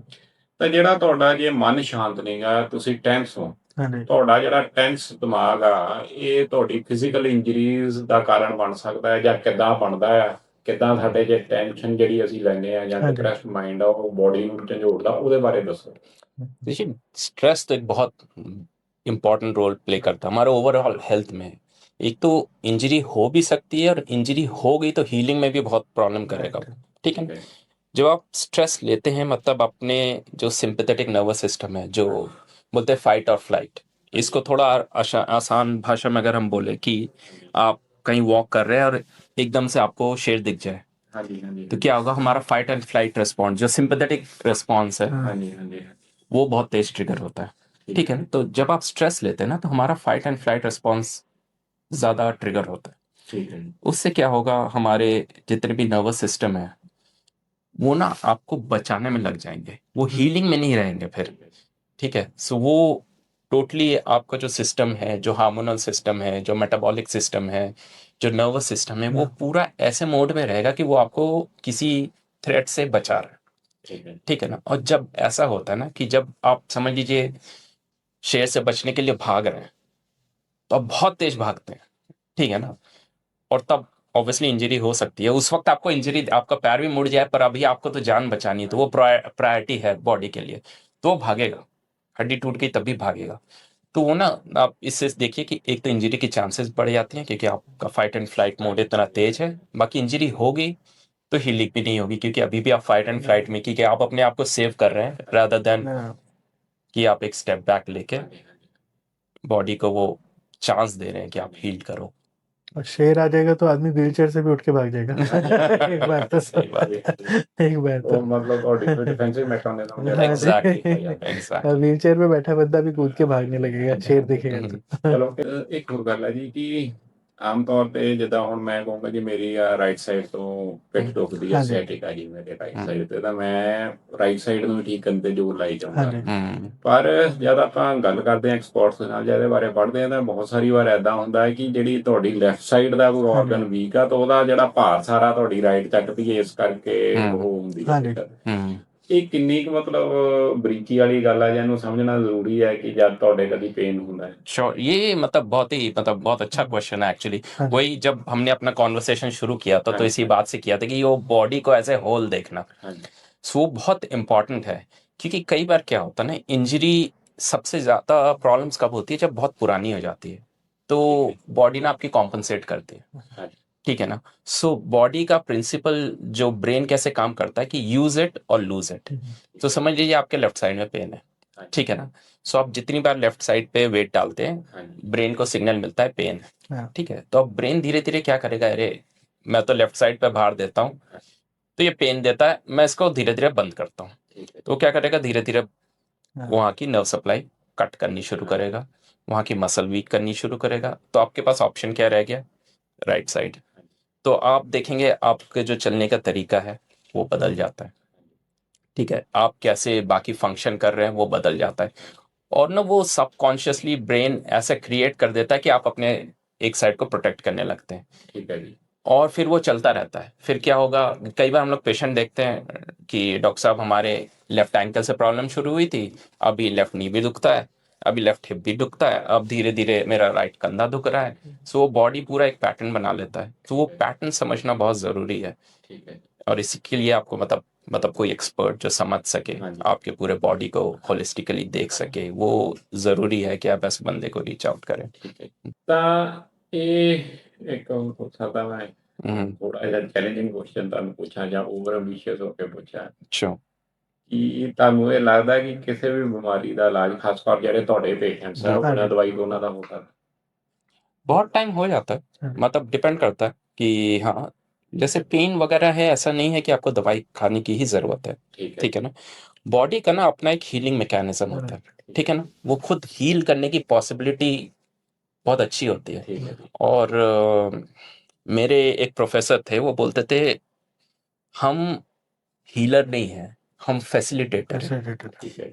मतलब हम खुद कोई चीज़ हील नहीं कर सकते, वो बॉडी खुद हील करती है, हाँ। हमारा काम है रास्ता दिखाना, हाँ। ठीक है। अगर कोई सर्जन बोन को जोड़ता है, जोड़ के प्लेटें लगा के छोड़ देता है, तो उसने फैसिलिटेट किया, अब ये बॉडी की एबिलिटी है कि वो बोन जुड़ेगी। राइट। सेम हम भी फैसिलिटेटर का ही काम करते हैं कि हम एक्सरसाइजेस बता के, स्ट्रेंथ दे के, रिलीजेस करके, तो हम वो फैसिलिटेशन डालते हैं बॉडी को कि वो खुद हील करे, और बाकी मोस्टली बॉडी की बहुत अच्छी हीलिंग कैपेसिटी रहती है। ये रिकवरी हमारा काम है कि उसको फैसिलिटेट करना कि रिकवरी तेजी से हो और बिल्कुल सही तरीके से सही हो। तरीके से। जैसे हड्डी भी कई बार आपने सुना होगा कि टेढ़ी गलत जुड़ गई, तो इसका मतलब वो गाइडेंस सही नहीं हो पाया उसका हड्डी का, तो हम उसको सही दिशा नहीं दे पाए, इसलिए वो गलत जुड़ गई है। तो उसके बाद किसी ने फिजियोथेरेपी जैसे नहीं कराया तो वो रिकवर पूरा नहीं कर पाया, आज भी वो टेढ़े ही चल रहे हैं, ठीक है ना। तो वो उस तरह का फैसिलिटेशन वो हमारा काम है कि जो रिकवरी आई है बॉडी की वो सही तरीके से आए, और जैसा पहले महसूस करता था पेशेंट चोट से पहले, उसके जितना करीब पहुंच सकते हैं वो हमारा आइडियल इलाज है। हाँ जी। ਚਲੋ ਇੱਕ ਸਵਾਲ ਹੋਰ ਮੈਂ ਪੁੱਛਣਾ। हाँ जी, हाँ जी, ਪਹਿਲਾਂ ਜੋ ਗੱਲ ਨਿਕਲ ਆ हाँ जी, हाँ जी। ਕਿ ਆਪਾਂ ਪੁਰਾਣੇ ਜ਼ਮਾਨੇ 'ਚ ਦੇਖਦੇ ਸੀਗੇ ਕਿ ਨਿਹੰਗ ਸਿੰਘਾਂ ਬਾਰੇ ਆਪਾਂ ਗੱਲ ਕਰੀਏ, ਉਹ ਕਹਿੰਦੇ ਸੀ ਦੇਗਾ ਛਕਦੇ ਆ। ਦੇਗਾ ਛਕਣ ਦਾ ਮਤਲਬ ਕਿ ਉਹ ਭੰਗ ਜਿਹੜੀ ਆ ਉਹਨੂੰ ਹਾਂਜੀ। ਰਗੜ ਕੇ ਉਹ ਪੀਂਦੇ ਆ। ਤੋਂ ਬੇਸਿਕ ਉਹਦੇ ਪਿੱਛੇ ਫਿਲਾਸਫੀ ਕੀ ਸੀ ਕਿ ਜਿਹੜੀ ਭੰਗ ਆ ਉਹ ਕੀ ਕਰਦੀ, ਤੁਹਾਡੇ ਓਪੀਓਇਡ ਜਿਹੜੇ ਗਲੈਂਡਸ ਆ ਹਾਂਜੀ, ਦਿਮਾਗ ਦੇ ਵਿੱਚ, ਉਹਨਾਂ ਨੂੰ ਉੱਤੇ ਜਾ ਕੇ ਅਸਰ ਕਰਦੀ, ਜਿਹਨਾਂ Suppress ਤੁਹਾਨੂੰ ਦਰਦ ਦਾ ਹੀ ਫੀਲ ਆਉਣੀ ਬੰਦ ਹੋ ਹਾਂਜੀ। ਜਾਂਦੀ ਹੈ। ਉਹ ਇੱਕ ਟੈਂਪਰੇਰੀ ਉਹ ਰਿਲੀਫ ਹੈ। ਹਾਂਜੀ। ਕਿ ਉਹ ਜਦ ਜੰਗ ਦੇ ਵਿੱਚ ਜਾਣਾ ਤਾਂ ਉੱਥੇ ਜੰਗ ਹੁੰਦੀ ਸੀ ਤਾਂ ਉਹ ਇੱਕ ਹਮ, ਤਰੀਕੇ ਨਾਲ ਜਾਂ ਆਪਾਂ ਵਰਲਡ ਵਾਰ ਨਿਊਜ਼ हाँ जी ਦੇਖੀ ਸੀ ਉਹ 'ਚ ਮੋਰਫਿਨ ਦਿੰਦੇ ਸੀਗੇ ਜੀ ਉਹ एग्जैक्टली ਸਾਰਾ ਕੁਛ। ਤਾਂ ਇਹ ਸਮਝਣਾ ਕਿੰਨਾ ਕੁ ਜ਼ਰੂਰੀ ਹੈ ਕਿ ਜਿਹੜੇ ਆਮ ਬਾਜ਼ਾਰ ਦੇ ਵਿੱਚ ਤੇਲ ਮਿਲਦੇ ਆ, ਦਵਾਈਆਂ ਮਿਲਦੀਆਂ, ਉਹ ਸਿਰਫ ਟੈਂਪਰੇਰੀ ਰਿਲੀਫ ਦਿੰਦੀਆਂ ਕਿ ਅਸਲ ਰਿਲੀਫ ਤਾਂ ਜਿਹੜਾ ਹੈਗਾ ਕਿ ਪ੍ਰੋਪਰ ਉਹ ਇਲਾਜ ਕਰਾ ਕੇ ਆਏ। ਇਹਦੇ ਬਾਰੇ ਕੁਛ ਸਾਡੇ ਵਿਊਅਰਸ ਨੂੰ ਦੱਸੋ। दवाइयाँ जो होती है ना वो किसी भी लाइक आपकी जो इंजरी है ना उसको ठीक नहीं करती, ਠੀਕ ਹੈ ਜੀ। वो एक मास्किंग एजेंट की तरह है। जैसे वही बोला ना कि आपको चोट लगी, आपने टेप लगा दिया ऊपर, ठीक है ना, तो टेप ना आपको बाहर के डस्ट वगैरह से बचा रहा है, टेप कोई अंदर से हीलिंग नहीं कर रहा है। सो वो लोगों को समझना बहुत इंपॉर्टेंट है कि जो आप दवाइयाँ ले रहे हैं वो जस्ट अपने सिग्नल काट रहे हैं कि आपको पेन फील ना हो, इंजरी वहीं की वहीं है, ठीक है ना। सो वो जो रूट कॉज पे जाना, देखना प्रॉब्लम क्या है, उसको ठीक करना वो बहुत ज़्यादा ज़रूरी है, क्योंकि आप टेम्परेरी पेन तो रिलीफ कर लेंगे, हाँ जी, हो सकता अभी चली भी जाए, हाँ जी, वो थोड़ा टाइम बाद फिर आ जानी है, हाँ जी। फिर वो बोलता है ना वो चोट नासूर बन जाती है, फिर वो बढ़ते बढ़ते बढ़ते बढ़ते फिर इतनी बड़ी आएंगी, फिर आप परेशान होंगे। हाँ श्योर। एक चीज मैं इसमें और जोड़ूंगा, हाँ बेसिकली जो दवाइयाँ होती भी है ना, अगर किसी का पेन बर्दाश्त के बाहर है तो वो शुरू में दवाई सूजन कम करने के लिए, दर्द कम करने के लिए देते हैं, लेकिन उसका मेन पर्पस यही होता है कि एक आपको पेन फ्री विंडो मिल जाए कि आप अपनी रिकवरी या रिहैब जो है वो कवर कर पाए, आप अपना फिजियोथेरेपी कंफर्टेबली कर पाए। इसका मतलब ये नहीं कि आपका दर्द कम हो गया तो हाँ इलाज दवाई खत्म हो खाते गई, रहिए। दवाई खाते रहिए, क्योंकि ऐसे बहुत सारे पेशेंट आते हैं जो महीनों छोड़िए सालों सालों भी दवाई अपनी मर्जी दवाइयाँ से, खाते कभी उनको 3 साल पहले किसी डॉक्टर ने कोई दवाई प्रिस्क्राइब की थी, वो 3 साल से वही लिए जा रहे हैं, उस डॉक्टर के पास भी दोबारा नहीं गए क्योंकि उसने वो दवाई तो दे दी है उन्हें। तो वो गलत तरीका है। अगर आप दवाई से, कहते हैं कि दवाई से हील होने वाले को 2 बार हील होना पड़ता है, पहली बार तो उस बीमारी से और दूसरी बार उस दवाई से भी, अगर उसका कोई साइड इफेक्ट आया ठीक है। तो जितना कम दवाई लेंगे, जितने कम में काम चल जाएगा उतना ज्यादा बेहतर है शरीर के लिए। ਮੇਨ ਕੁਐਸਚਨ ਮੇਰਾ ਪੁੱਛਣ ਦਾ ਕਾਰਨ हाँ ਆ जी ਸੀਗਾ ਕਿ ਆਮ ਅਸੀਂ ਦੇਖਦੇ ਹਾਂ ਲੋਕੀ ਕਹਿੰਦੇ ਅਸੀਂ ਫਲਾਨਾ ਭਸਮ ਖਾ ਲਿਆ हाँ ਜਾਂ जी ਉਹ ਕਰ ਲਿਆ ਜਾਂ ਲੈ ਲਿਆ, ਤਾਂ ਸਭ ਤੋਂ ਵੱਡੀ ਗੱਲ ਸਟੀਰੋਇਡ।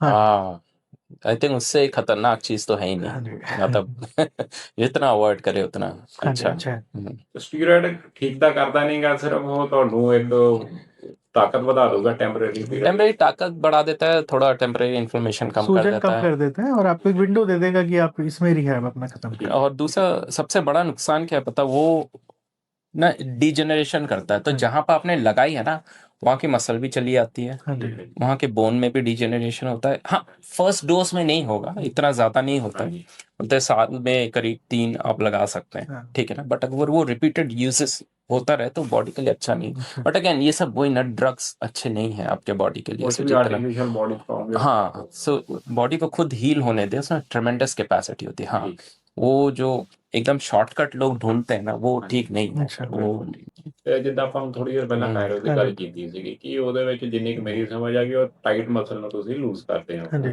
ਠੀਕ ਹੈ ਜੀ, ਜਾਂ ਫਿਰ ਆਪਾਂ ਦੇਖਦੇ ਹਾਂ ਕਿ ਮਸਾਜ ਵੀ ਕਰਾਉਂਦੇ ਹਾਂ, ਮਾਲਿਸ਼ ਵੀ ਕਰਾਉਂਦੇ ਹਾਂ, ਉਹ ਜਿਹੜੇ ਟਾਈਟ ਮਸਲ ਹੁੰਦੇ ਉਹਨੂੰ ਲੂਜ਼ ਕਰਦੇ ਆ। हाँ जी ਪਰ ਜਿੱਦਾਂ ਜਿੱਦਾਂ ਸਾਡੀ ਏਜ ਵੱਧਦੀ ਜਾਂਦੀ ਹੈ ਉਦਾਂ ਉਦਾਂ ਸਾਡੇ ਜਿਹੜੇ ਮਸਲ ਆ ਲੂਜ਼ ਹੁੰਦੇ ਜਾਂਦੇ। ਜਿੱਦਾਂ ਤੁਸੀਂ ਕਿਹਾ ਕਿ 50-55 ਸਾਲ ਦੇ 2 ਬੰਦੇ ਆਏ ਤਾਂ ਉਹ ਕਹਿੰਦੇ ਕਾਇਰੋ ਕਰ। हाँ जी ਇਹ ਜਿਹੜਾ ਤੁਸੀਂ ਲੂਜ਼ ਮਸਲ ਨੂੰ ਜਦ ਹੋਰ ਲੂਜ਼ ਕਰਦੇ ਹੋ, ਕਿਉਂਕਿ ਆਮ ਇੱਕ ਧਾਰਨਾ ਕਿ ਅਸੀਂ ਆਪਣੇ ਘਰਾਂ 'ਚ ਦੇਖਦੇ ਸਾਡੇ ਬਜ਼ੁਰਗ ਉਹ ਐਤਵਾਰ ਦਾ ਐਤਵਾਰ ਨੂੰ ਮਾਲਿਸ਼ ਹਾਂਜੀ। ਵਾਲਾ ਸੱਦਿਆ ਜਾਂ ਕੁਝ ਕਰਨਾ, ਹਾਂਜੀ। ਉਹ ਕਿੰਨਾ ਕੁ ਤੁਸੀਂ ਉਹ ਮਾਲਿਸ਼ ਕਰਾ ਕੇ ਆਪਣੀ ਬੋਡੀ ਦਾ ਨੁਕਸਾਨ ਕਰਦੇ ਪਏ।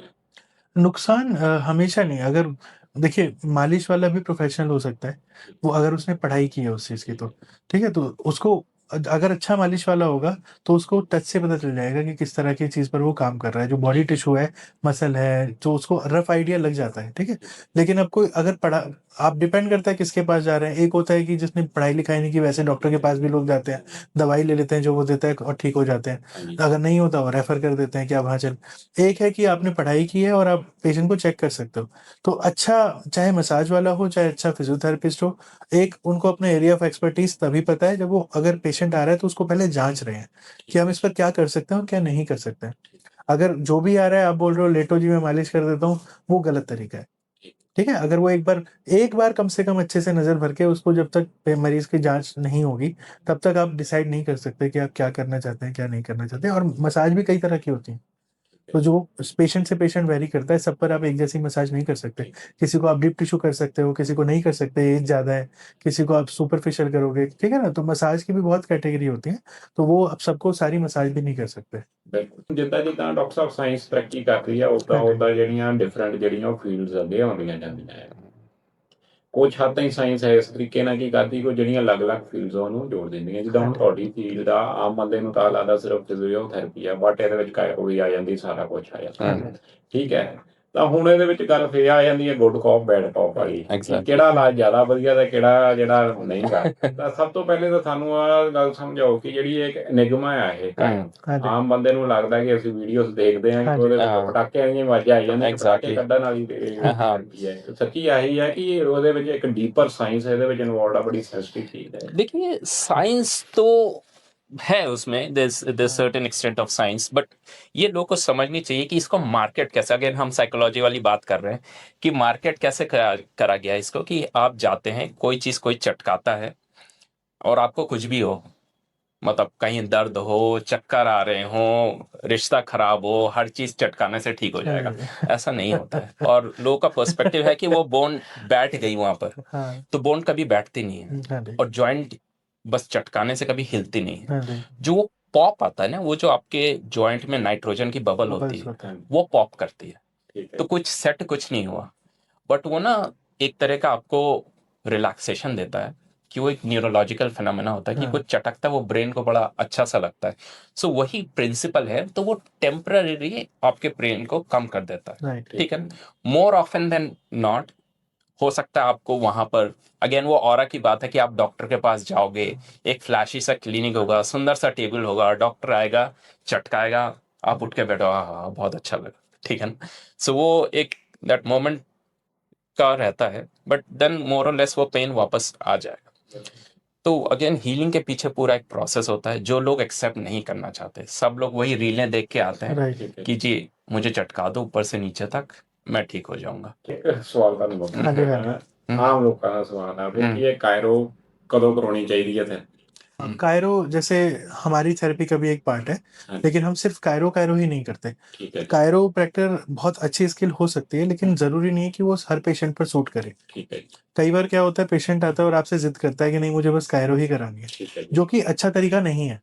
ठीक है ठीक है, अगर किसी को कायरो सूट करती है तो हम कायरो से शुरू कर सकते हैं, ठीक है लेकिन क्विक मैनिपुलेशन के बाद अगर आपने जो नई पोजीशन मान लीजिए या गेन की है उनके हिसाब से भी जॉइंट की, या जो भी हमने चेंज लाया है, अगर हम उसे स्टेबलाइज या रीएजुकेट नहीं करेंगे विद सर्टेन एक्सरसाइजेस, ठीक है वो लॉन्ग लास्टिंग नहीं रहेगा रिजल्ट। इसीलिए आप देखेंगे कायरो के पास मोस्टली पेशेंट हफ्ते में एक बार, 2 हफ्ते में एक बार, मतलब it becomes kind of life long practice, कि वो जाते हैं और जाते ही रहते हैं। 15 दिन में जाना है, महीने में जाना है।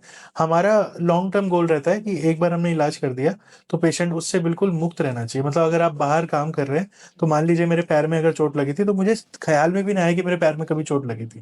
वो वैसा ही फील करे पेशेंट जैसा चोट से पहले था, या हो सके तो उससे भी और बेहतर करके दें पेशेंट को। तो हमारा ये एम रहता है। ਤੇ ਹੁਣ ਮੇਰਾ ਨਾ ਤੁਹਾਨੂੰ ਦੋਨਾਂ ਨੂੰ ਇੱਕ ਸਵਾਲ ਆ ਕੀ ਹੈ हाँ जी। ਉਹ ਤੋਂ ਬਾਅਦ ਰੈਪਿਡ ਫਾਇਰ ਰਾਉਂਡ ਆ ओके। ਇਹ ਕਿੰਨਾ ਕੁ ਜ਼ਰੂਰੀ ਹੈ ਕਿ ਇੱਕ ਫਿਜ਼ੀਓ ਤੁਹਾਡਾ ਦੋਸਤ ਹੋਵੇ आज के जमाने वकील दोस्त होना चाहिए जी जी जी जी। आज के जमाने में तो एक फिजियो दोस्त होना अमृत के समान है। हमारे जैसे दिल पर आपको तो अमृत फोन आते मिल ही जाए। रहते हैं। हाँ, जैसे आपको अमृत मिल जाए, आप सोचिए कि कहीं आप शादी में भी गए हैं, तो वहां पर भी लोग एक्सरे एमआरआई लेकर आते हैं कि वहां पर वो आ रहे हैं, वो देख लेंगे एक बार। तो जरूरत सबको होती है, लेकिन हर किसी को पता नहीं होता कि कब जाना है और क्यों जाना है, किस लिए जाना है। तो अगर आप नॉर्मली अपने आसपास एक छोटा सा सर्वे कीजिएगा, जैसे जितने लोगों को आप रोज में मिलते हैं, ऐसे ही जनरल के क्वेश्चन पूछ लिया, कोई दर्द तो नहीं है, तो आप 10 लोगों से अगर पूछेंगे तो उसमें से लगभग 6 से 7 आपको बोलेंगे कि हाँ ये दर्द हम कैरी कर रहे हैं, ठीक है ना, यही पर। लेकिन पहले वो खुद इलाज कर रहे होंगे या कहीं जा रहे होंगे, ठीक नहीं हो रहा होगा, तो वो बात की कहानी है।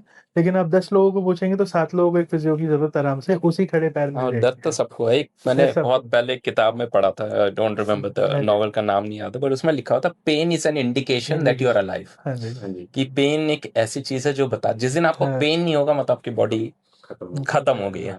सो दर्द सबको होता हाँ है, जी। तो जरूरत तो सबको ਇਹ 'ਚੋਂ पड़ती एक है। सवाल और निकला हाँ जी, है हाँ जी। भी ਪਹਿਲੀ ਗੱਲ ਤਾਂ ਹੈ ਕਿ ਫਿਜ਼ੀਓ ਕੋ ਕਦੋਂ ਜਾਣਾ ਹੈ। हाँ जी ਤਾਂ ਦੂਜੀ ਗੱਲ ਆ ਹੈ ਕਿ ਕਿਹੜੀ ਇਹੋ ਜਿਹੀ ਗੱਲ ਆ ਜਿਹੜੀ ਲੋਕਾਂ ਨੂੰ ਰੋਕਦੀ ਹੈ ਕਿ ਜਦ ਤੇ ਹੀ ਉਹਨਾਂ ਦੀ ਮਤਲਬ ਪੇਠਾ ਜਾਂ ਗੋਡਾ ਆ ਪੂਰਾ ਉਹ ਟਾਕੇ ਨਾ ਪਾਉਣ ਲੱਗ ਪਏ ਜਾਂ ਜਿਹਨੂੰ ਉਹ ਪੰਜਾਬੀ 'ਚ ਕਹਿੰਦੇ ਆ ਪੂਰਾ ਮਤਲਬ ਉਹ ਖਰਾਬ ਨਾ ਹੋ ਜਾਵੇ हाँ जी ਤਾਂ ਤੇ ਹੀ ਲੋਕ ਜਾਂਦੇ नहीं प्रोफेशनल। देखिए लोगों को सही कंसल्टेशन लेना चाहिए, हाँ ठीक है ना। तो अगर कोई इंजरी है, पहली बात तो उसको मतलब बड़ा ना होने दे। हाँ जब भी आपको लग रहा है कि आपको ज़रूरत है मेडिकल प्रोफेशन की, तो जाएं, बात करें, ठीक है ना, अपने प्रॉब्लम्स बताएं। और आजकल तो सबका इन्फॉर्मेशन अवेलेबल जी। है, आप रिसर्च करें उस बंदे के बारे में, उसका एजुकेशन बैकग्राउंड क्या है, उसने पढ़ाई करी है कि नहीं करी है। हाँ अगर वो बंदा एजुकेटेड है तो वो आपको कोई नुकसान नहीं करेगा, ठीक है ना, क्योंकि ऑब्वियसली सारे डॉक्टर्स ने हाँ हिपोक्रेट्स की ओथ ली होती है कि हार्म नहीं करना है किसी को, तो हम ऑब्वियसली उससे स्ट्रिक्ट रहते हैं, किसी पेशेंट को हार्म नहीं करेंगे। तो हमारा कभी ऐसा मोटो नहीं होता है कि किसी पेशेंट को हार्म करें, ठीक है। तो वो फेथ लेके आप जाएं, रादर देन कई बार लोग जो ऐसे बोलते हैं ना नीम हकीम के पास चले आते हैं, तो वो ज़्यादा रिस्की है देन किसी प्रोफेशनल के पास जाने से। और दर्द आपका कितना भी माड़ा मोटा हो, आप 1-2 दिन से ज्यादा खुद कोशिश ना करें उसे ठीक करने हाँ। की। अगर 2 दिन में कोई दर्द आपका नहीं जा रहा है तो जितना जल्दी आप किसी अच्छे कंसल्टेंट के पास जाते हैं उतना ही जल्दी उसमें आराम भी आ जाता है। जितना आप उसे पुराना करते जाते हैं उतना ही उसको फिर ठीक करने में समय ज्यादा लगता है। ठीक है।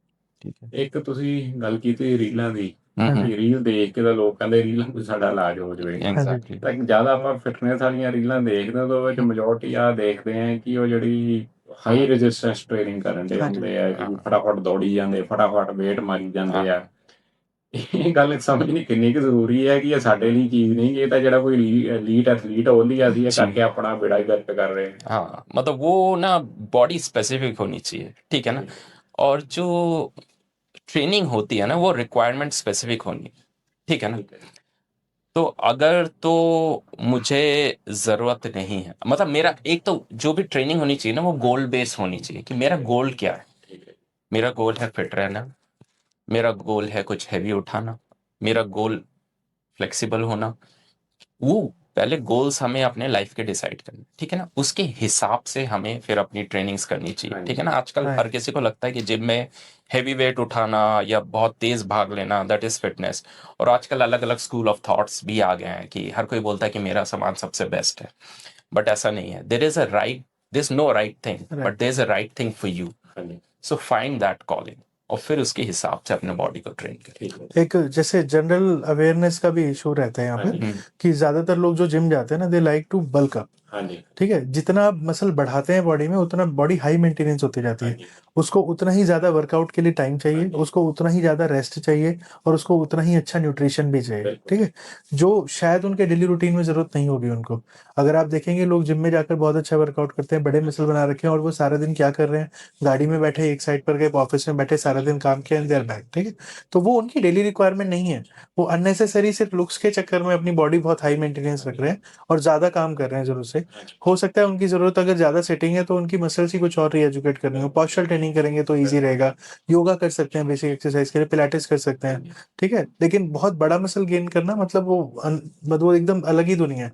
अगर आपका जरूरी कोई ऐसा काम नहीं है कि आपको पावर लिफ्टिंग करना है जैसे स्नैचिंग या कोई भी मूवमेंट जिसमें ज्यादा बड़ा मसल लगेगा, उस एथलेटिक एक्टिविटीज में अगर आप इन्वॉल्व नहीं है तो फिर वो अननेसेसरी आप वो बॉडी को बर्डन कर रहे हैं या स्ट्रेस कर रहे हैं। हाँ। ਆਪਾਂ ਗੱਲ ਕੀਤੀ ਵਿੱਚ ਤੁਸੀਂ ਕਿਹਾ ਯੋਗਾ ਦਾ। ਹਾਂਜੀ। ਇੱਕ ਮੈਂ ਯੋਗਾ ਦੇ ਇਨਫਲੂਐਂਸਰ ਨੇ, ਉਹਨਾਂ ਦਾ ਨਾਮ ਮੇਰੇ ਤੋਂ ਸਕਿਪ ਕਰ ਰਿਹਾ ਦਿਮਾਗ 'ਚੋਂ, ਉਹਨਾਂ ਦੀ ਇੱਕ ਦਿਨ ਮੈਂ ਪੋਸਟ ਦੇਖੀ ਸੀ, ਸਪੈਸ਼ਲ ਪਾਈ ਹੋਈ ਸੀ ਉਹ ਮੈਡਮ ਨੇ ਪੋਸਟ ਕਿ ਉਹਦੇ ਵਿੱਚ ਉਹਨੇ ਦੱਸਿਆ ਸੀ, ਕਹਿੰਦੇ ਆ ਦੇਖੋ ਮੇਰੀ ਬੋਡੀ ਤੇ ਸਟ੍ਰੈਚ ਮਾਰਕ ਹੋਈ ਹੈ, ਹਾਂਜੀ। ਮੇਰੀ ਬੋਡੀ ਜਿਹੜੀ ਬਲਕੀ ਵੀ ਹੈ, ਸਭ ਕੁਛ ਆ। ਇਹ ਫਿਟਨੈਸ ਦਾ ਮਤਲਬ ਆ ਨਹੀਂ ਹੁੰਦਾ ਕਿ ਪੂਰੀ ਬੋਡੀ ਟਾਈਟ ਕਰਕੇ ਜਾਂਦਾ। ਫਿਟਨੈਸ ਦਾ ਮਤਲਬ ਆ ਹੈ ਕਿ ਤੁਹਾਡੀ ਸਰੀਰ 'ਚ ਲਚਕ ਹੋਣੀ ਚਾਹੀਦੀ ਹੈ, ਤੁਸੀਂ ਜਿਹੜੀ ਬਿਮਾਰੀ ਪੀ ਹੋ ਤਾਂ ਸਾਰਾ ਕੁਝ। ਇੱਕ ਹੋਰ ਸਵਾਲ ਹੈ ਜੀ, ਹਾਂਜੀ। ਇਹ ਧਾਰਨਾ ਕਿੰਨੀ ਕੁ ਸਹੀ ਆ ਗਲਤ ਹੈ ਕਿ ਹਰ ਸਪੋਰਟਸ ਦੀ ਟ੍ਰੇਨਿੰਗ ਲਈ ਤੁਹਾਨੂੰ ਵੇਟ ਟ੍ਰੇਨਿੰਗ ਕਰਨੀ ਜ਼ਰੂਰੀ ਹੈ? क्योंकि आप देखते हैं स्पोर्ट्स की इंजरी तो है नहीं, सारियां जिम इंजरियां होंगी जी। बट स्ट्रेंथ ना एक बहुत इंपॉर्टेंट कंपोनेंट है एथलीट के लिए। तो हाँ, वेट ट्रेनिंग ज़रूरी है, पर किस तरह करनी है, कितनी करनी है, ये भी समझना ज़रूरी है, ठीक है ना। सो इसके अलग अलग प्रिंसिपल्स होते हैं, ठीक है। एक चीज़ जो हम यूज़ करते हैं जब हम किसी प्रो एथलीट को ट्रेन कर रहे हैं वो है पीरियोडाइजेशन, ठीक है ना। तो अगेन स्पोर्ट्स के रिक्वायरमेंट के हिसाब से, उसके बॉडी प्रोफाइलिंग के हिसाब से हम लोग डिसाइड करते हैं कि कब लोड लेना है, Right.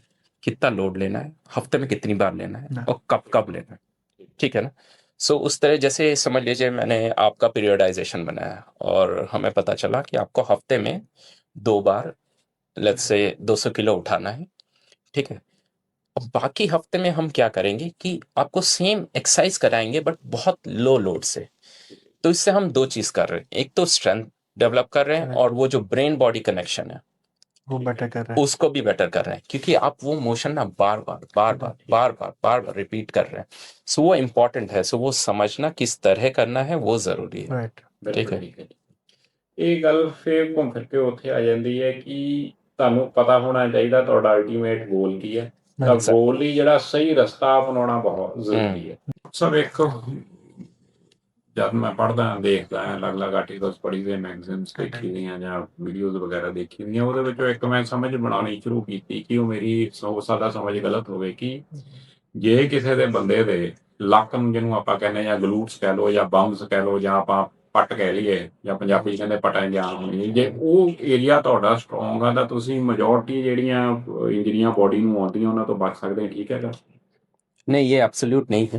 हाँ ग्लूट स्ट्रेंथ होनी चाहिए आपकी, बट कई बार लोग बहुत ज़्यादा कर देते हैं, फिर वही पेल्विक फ्लोर की प्रॉब्लम शुरू हो जाती है। जैसे मेन में मैंने बहुत ज़्यादा देखा है जो जिम वगैरह जाते हैं खूब ग्लूट थ्रस्ट करते हैं, खूब ग्लूट थ्रस्ट करते हैं। और अभी मैं एक यंग लड़का देख रहा हूँ कि उसने जिम में मतलब बिल्कुल एकदम एथलेटिक बॉडी है और खूब जिम थ्रस्ट कर रहा था ग्लूट स्ट्रेंथ कर रहा था, और उसको फिर पेल्विक फ्लोर इश्यूज होने लगी, टाइटनेस होने लगी, यूरिन पास होने में दिक्कत होने लगी और मतलब बैठने में दर्द होने लगा। तो हर चीज का ना अगेन आपको पता होना चाहिए, मतलब हाँ की कर रहे हो, क्यों कर रहे हो और कितनी कर रहे हो, ठीक है ना। तो वो जब सवालों के आंसर्स आपके पास हैं तो आई थिंक सेफली और किसी एक्सपर्ट से बात करें, ठीक है ना। अगर मतलब ऐसे मतलब जैसे दवाइयां भी ऐसा नहीं होना चाहिए कि आपने काउंटर से ली 5-6 दवाइयां खा ली, सेम चीज एक्सरसाइजेस के साथ भी है।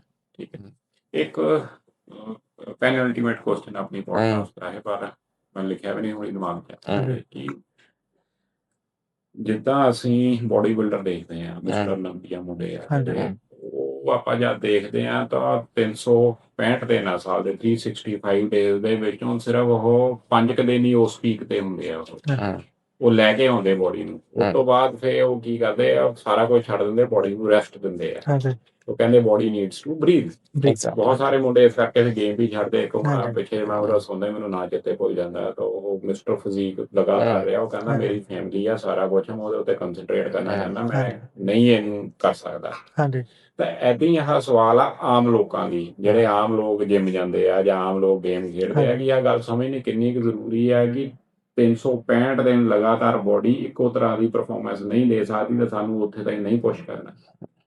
यही बात है, लोगों को समझना चाहिए कि वो जो जिसको हम बोलते हैं अगर एथलीट्स के लिए हम पीरियडाइजेशन बोलते हैं, सेम चीज आई थिंक नॉर्मल लोगों में भी अप्लाई होती है कि आप अपने गोल को समझे, आपको क्या अचीव करना है, ठीक है ना। गोल के हिसाब से ट्रेनिंग करें, बॉडी की भी कैपेसिटी है, ठीक है ना, कि आप ना हमारे बॉडी में एक्सेलरेशन का सिस्टम होता है, हमारे बॉडी में ब्रेकिंग का भी सिस्टम होता है। तो अगर आप सोचिए अपनी कार में एक्सेलरेटर दबाए जाए तो पेट्रोल तो खत्म हो जाना है, फिर पेट्रोल खत्म हो जाता है, फिर भी लोग दबाते रहते हैं, फिर क्या होता है इंजन में आग लग जानी है, ये इंजन बर्न आउट हो जाना है। तो तब क्या होता है इन सब सिचुएशन में लोगों को बर्न आउट्स होने लगते हैं या फटीग्स होने लगते हैं। कई बार लोग इतना ज्यादा वर्कआउट, ऐसे ही पेशेंट्स हम देखते हैं जिसको हम बोलते हैं क्रॉनिक फटीग सिंड्रोम, ठीक है कि मतलब इतना ज्यादा पुश कर दिया कि वो रिकवरी में कभी आई नहीं। ठीक है तो वो अपने बॉडी को समझना, कितना पुश करना है, हफ्ते भर में कितनी बार पुश करना है, ये सब समझना बहुत इंपॉर्टेंट है। अगेन वो बहुत गोल स्पेसिफिक हो तभी बेटर है, ऐसे अंधाधुंध अगेन जैसे दवाइयां नहीं खानी चाहिए वैसे सेम चीज। और हर खिलाड़ी को पूरा समय पीक नहीं करना होता 12 महीना, उनका एक सीजन होता है गेम का, जिसमें उनके मेजर कॉम्पिटिशन्स आएंगे, उसके आसपास ही उन्हें पीक करना होता है। तो ठीक। बाकी टाइम वो कैलकुलेटेड एंड्योरेंस ट्रेनिंग करते रहते हैं ताकि बॉडी रिदम में रहे। हम्म, ठीक है, और जैसे ही उनके गेम के समय नजदीक आता है 1 या 2 महीना पहले, they start gradually peeking up. exactly. तो वो अगर कोई पूरा 12 महीना पीक कर रहा है तो they are burning out. Burning out, तो इसीलिए हम बोलते हैं उसको माइक्रो साइकिल, हाँ जी। Macro cycle. सो अलग अलग फेजेस होते हैं जिनमें हम एथलीट्स को ट्रेन करते हैं। सेम नॉर्मल लोग के लिए भी होना चाहिए। तो वो चीज़ आई थिंक वो थोड़ी अवेयरनेस नहीं है, और लोग आजकल ऑब्वियसली रिसोर्स जो है लोग यूट्यूब या इंस्टाग्राम देख के जाते, जो बहुत ही ਤੁਸੀਂ ਦੁਬਾਰਾ ਕਹਿ ਰਹੇ ਹੋ ਕਿ ਏਜੰਡਾ ਕਲੀਅਰ ਹੋਣਾ ਚਾਹੀਦਾ ਹੈ। Agenda is either Exactly. Reels ਜਾਂ ਫਿਰ ਜਿਹੜੀ ਆਪਾਂ ਟਰਮ ਯੂਜ਼ ਕਰਦੇ ego lifting. Ego lifting, exactly exactly. और तब सबसे ज्यादा इंजरीज भी होती हैं, ये बहुत ज्यादा इंजरीज कराते हैं लोग फिर। ਇਹ ਪੁਰਾਣੇ ਬਜ਼ੁਰਗ ਕਹਿੰਦੇ ਹੁੰਦੇ ਸੀ ਜਦ ਵੀ ਤੁਸੀਂ ਨਹਾਉਣਾ ਹੈ, हाँ जी। ਸ਼ਾਵਰ ਲੈਣਾ ਜਾਂ ਬਾਥ ਲੈਣੀ ਆ, ਤਾਂ ਪਾਣੀ ਜਿਹੜਾ ਠੰਡਾ ਹੈ ਜਾਂ ਨਹਾਉਣਾ ਤਾਂ ਸਭ ਤੋਂ ਪਹਿਲੇ ਪੈਰਾਂ ਤੇ ਪਾਉਣਾ ਹੈ। हाँ जी। ਜਾਂ ਇੱਕ ਸਾਡੇ ਇੰਸੀਡੈਂਟ ਵੀ ਹੋਇਆ ਸੀਗਾ, ਮੈਨੂੰ ਸੁਣੀ ਸੁਣਾਈ ਗੱਲ ਆ, ਮੈਨੂੰ ਪਤਾ ਨਹੀਂ ਹਾਂਜੀ। ਕਿੰਨੀ ਸੱਚੀ ਹੈ ਗੱਲ ਇਹ, ਕਿ ਇੱਕ ਕੋਈ ਭਲਵਾਨ ਸੀਗਾ ਤਾਂ ਉਹ ਪ੍ਰੈਕਟਿਸ ਕਰਕੇ ਆਪਣੀ ਗਿਆ, ਤਾਂ ਇੱਕਦਮ ਉਹਨੇ ਆਪਣਾ ਸਿਰ ਮੋਟਰ 'ਚੋਂ ਪਾਣੀ ਆਉਂਦਾ ਹੀ ਉਹਦੇ ਥੱਲੇ ਕਰ ਦਿੱਤਾ। ਹਾਂਜੀ। ਤਾਂ ਉਹਨਾਂ ਉਹਦਾ ਸਿਰ ਸੁੰਨ ਹੋ ਗਿਆ। ਹਾਂ। ਸੁੰਨ ਹੋ ਕੇ ਤਾਂ ਉਹ ਵਿੱਚ ਹੀ ਉਹਦੇ ਡਿੱਗ ਪਿਆ ਉਹਦੇ ਬੱਚੇ ਦੇ, ਤਾਂ ਉਹ ਮੁੱਕ ਕੇ ਉਹ ਡੁੱਬ ਕੇ ਹੀ ਉਹਦੇ ਵਿੱਚੋਂ ਮਰ ਗਿਆ। हाँ ਤੇ ਜਿਹੜਾ ਇਹਨੂੰ ਆਪਾਂ ਇੱਕ ਸਪੈਸੀਫਿਕ ਟਰਮ ਵੀ ਦਿੰਦੇ ਆ, ਸੁੰਨ ਹੋਣਾ, हाँ जी। ਇਹ ਕਿੰਨਾ ਕਿ ਇਸ ਗੱਲ ਨੂੰ ਜਿਹੜਾ ਸਮਝਣਾ ਜ਼ਰੂਰੀ ਆ। ਤਾਂ ਇਹਦਾ ਜਦ ਇਕੱਲਾ ਸੁਣੋ ਤਾਂ ਤੁਸੀਂ ਪਾਣੀ ਨਾਲ ਜਾਂ ਠੰਡ ਨਾਲ ਨਹੀਂ ਹੁੰਦੇ, ਹੋਰ ਵੀ ਅਸੀਂ ਫੀਲਡ ਦੇ ਵਿੱਚ ਵੀ ਦੇਖਦੇ ਹਾਂ ਤੁਹਾਡੇ ਸੱਟਾਂ ਐਦਾਂ ਦੀਆਂ ਲੱਗ ਜਾਂਦੀਆਂ ਕਿ ਤੁਸੀਂ ਥੋੜੇ ਟਾਈਮ ਦੀ ਆਪਣੀ ਜਿਹੜੀ ਆ ਕੌਨਸ਼ੀਅਸ ਹੋ ਜਾਂਦੇ ਹੋ। हाँ जी। ਇਹਦਾ ਵੀ ਇਲਾਜ ਹੈ। देखिए, हमेशा जरूरी नहीं है कि कारण वही रहा हो जिसकी हाँ वजह से आप जैसे कह रहे हैं कि हाँ। सर पे डायरेक्ट पानी डाला उसकी वजह से वो बेहोश हो हाँ गया। जी, हाँ जी। हो सकता है कोई अंडरलाइंग पहले से मेडिकल कंडीशन की रही कंडीशन हो। हो। ठीक है ना, तो वो बाय चांस लगा उनको कि सर पे पानी डाला और एकदम से चले गए, हाँ जी, क्योंकि बॉडी हमारी बहुत अडेप्टेबल है।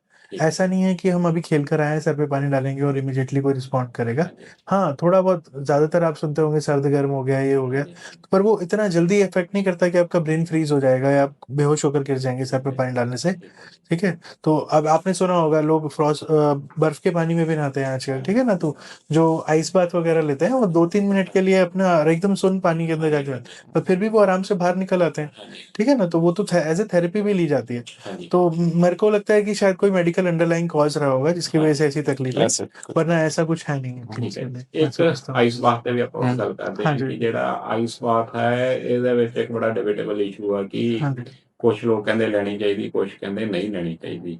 ਠੀਕ ਹੈ, ਮੇਰਾ ਤੁਹਾਨੂੰ ਸਵਾਲ ਆ ਕਿ ਆਮ ਦੇਖਣ ਵਾਲੇ ਵਿਊਵਰਸ ਲਈ, ਤਾਂ ਜਿਹੜੇ ਐਥਲੀਟ ਆ ਜਾਂ ਸਪੋਰਟਸ ਪਰਸਨ ਤੁਹਾਨੂੰ ਸੁਣ ਰਹੇ ਆ, ਕਿ ਆਈਸ ਬਾਥ ਕਦੋਂ ਲੈਣਾ ਚਾਹੀਦਾ ਹੈ, ਤਾਂ ਇਹਦੇ ਕੀ ਬੈਨੀਫਿਟਸ ਆ, ਤਾਂ ਇਹਦੇ ਕੀ ਸਾਈਡ ਇਫੈਕਟ ਹੋ ਸਕਦੇ। देखिए, आइस बात जो मेनली आजकल यूज होता है वो रिकवरी आइस बात बोलते हैं। ठीक है जी। सो जो इसका कॉन्सेप्ट है जो शुरू हुआ था कि मतलब आप खेल के आए, ऑब्वियसली आपका मेटाबॉलिज्म बहुत हाई है, आप एक आइस कोल्ड पानी में जाते हैं, अगेन जो मैं बोल रहा था कि वो कमरे से बाहर आना, तो एकदम सडन फ्रीज से ना बॉडी फिर स्विच ऑफ होती है, तो वो चिल इफेक्ट देने के लिए ऑल्सो बोलते हैं कोल्ड वाटर इज गुड की इन्फ्लेमेशन वगैरह कम हो। ये बेसिकली साइंस था या अभी भी जिसको मानते हैं। ठीक है ना।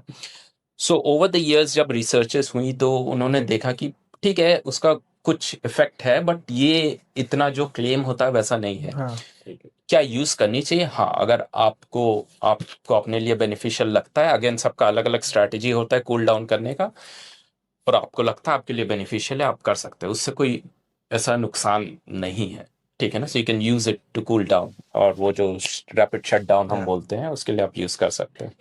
बट ਕਿ ਮੇਰਾ ਸਵਾਲ ਪੁੱਛਣ ਦਾ ਮੇਨ ਕਾਰਨ ਤੁਹਾਨੂੰ ਆ ਸੀਗਾ ਕਿ ਅਸੀਂ ਹੁਣ ਅੱਜ ਕੱਲ ਬਹੁਤ ਸਾਰੀਆਂ ਵੀਡੀਓਜ਼ ਦੇਖਦੇ ਹਾਂ ਜਿਹਦੇ ਵਿੱਚ ਉਹ ਸੋ ਕਾਲਡ ਬਾਬੇ ਹੈਗੇ ਆ, ਪੇਸ਼ੈਂਟ ਜਾ ਰਹੇ ਆ ਜੀ, ਉਹ ਹੱਥ ਰੱਖਦੇ ਜੀ, ਲੈ ਵੀ ਤੁਹਾਡਾ ਖਾਨਾ ਦਰਦ ਠੀਕ ਹੋ ਗਿਆ, ਧਮਕਾਨਾ ਦਰਦ ਠੀਕ ਹੋ ਗਿਆ।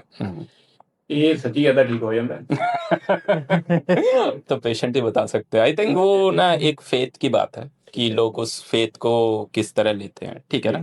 एक यूएस में स्टडी हुई थी बहुत पहले, तो उन्होंने क्या किया कि जिनको कुछ लोग बुलाए जिनको बीमारी थी, सो उनमें से कुछ लोगों को उन्होंने एक दवाई दी, कुछ नहीं था, वो वैसी कैल्शियम की गोली थी, उन्होंने गोली दी, बोला खा लो ठीक हो जाओगे।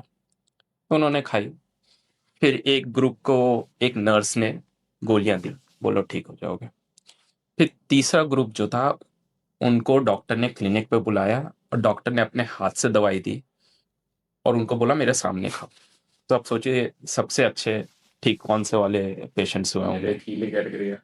हाँ, तो जो क्लिनिक गए जिन्होंने डॉक्टर्स से कैल्शियम की गोली ली, तीनों ग्रुप ने सेम गोलियां ली, बट जिसको डॉक्टर ने गोली दी तो वो ना एक साइकोलॉजिकल पर्सपेक्टिव होता है, ठीक है ना। तो कई बार लोग जब जाते हैं, एक तो उनके पीछे बहुत बड़ा ऑरा रहता है और बहुत ज्यादा मार्केटिंग भी रहती है कि फलाने बाबा हैं ये ठीक कर देते, तो आप ऑलरेडी वो ना एक साइकोलॉजिकल पर्सपेक्टिव लेके जा रहे हो, ठीक है। और वहां पर एनवायरनमेंट भी ऐसा रहता है, बहुत स्ट्रॉन्ग सा एनवायरनमेंट रहता है कि हाँ ਤੇ ਮੈਂ ਐਡ ਆਨ ਕਰੂੰਗਾ हाँ, ਤੁਸੀਂ ਇਹ ਮੈਡੀਕਲ ਰਿਸਰਚ ਦੀ ਗੱਲ हम्म, ਕੀਤੀ ਹੈ ਮੈਨੂੰ ਲੱਗਦਾ ਰੀਸੈਂਟਲੀ ਹੋਈ ਹੋਣੀ ਮੈਡੀਕਲ ਰਿਸਰਚ हम्म, ਤੁਸੀਂ ਹੈਰਾਨ ਹੋਗੇ ਇਸ ਗੱਲ ਦੇ ਉੱਤੇ ਪਹਿਲੇ ਮਾਰਕੀਟਿੰਗ ਵਾਲੇ ਰਿਸਰਚ ਹੋ ਚੁੱਕੀ ਹੈ ਉਹ अच्छा ਕਿਤਾਬ ਆ ਜੀ ਹਿਡਨ ਪਰਸੂਏਡਰਸ अच्छा 1908 ਕੇ 10 ਦੇ ਵਿੱਚ ਲਿਖੀ ਹੋਈ ਹੈ ਦੈਟ ਇਜ਼ अच्छा ਕਨਸਟੀਟਿਊਸ਼ਨ ਆਫ ਮਾਰਕੀਟਿੰਗ ओके ਉਹ ਚੋਂ ਇਹ ਐਗਜ਼ਾਮਪਲ ਦਿੰਦੇ ਆ ਜੀ ਤਿੰਨ Sure. ਲੇਡੀ ਦਾ ਘਰ ਦੀਆਂ ਜਿਹੜੀਆਂ हाँ ਹਾਊਸ ਵਾਈਫ ਦਾ हाँ ਇੱਕ ਨੂੰ ਡੱਬਾ ਦਿੱਤਾ ਸਰਫ ਪਾ ਕੇ ਉਹ ਖਾਲੀ ਆ हाँ ਇੱਕ ਜਿਹੜਾ ਹੈਗਾ ਥੋੜਾ ਜਿਹਾ ਸਟicker ਲੱਗਾ ਇੱਕ ਬੜਾ ਵਾਈਬ੍ਰੈਂਟ ਆ ਪੂਰਾ ਜ਼ੋਰ ਲੱਗਾ अच्छा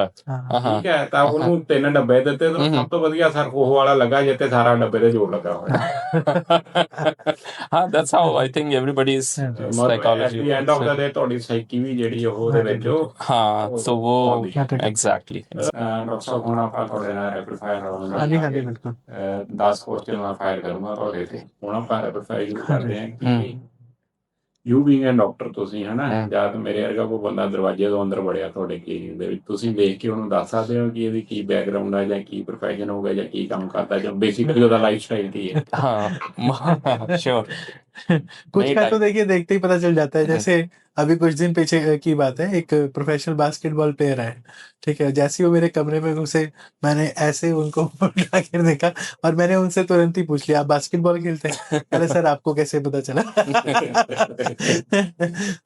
तो वो हाइट ही उसकी 6'4" के लगभग थी, तो मैंने वैसे ही आउट ऑफ क्यूरियोसिटी पूछ लिया कि आप बास्केटबॉल खेलते, तो वो सही निकला। ऐसे ही कोई जिम जाता है तो ऑफ कोर्स उसका पोस्चर आपको पता लग जाता है। कोई एज रिलेटेड है झुकाव है तो पता चल जाता है कि किस तरह का दायरा रखते हैं। कुछ लोगों का दायरा जैसे ज्यादा सिटिंग करते हैं तो उससे पता चल जाता है गर्दन आगे रहती है, कंधे झुके रहते हैं।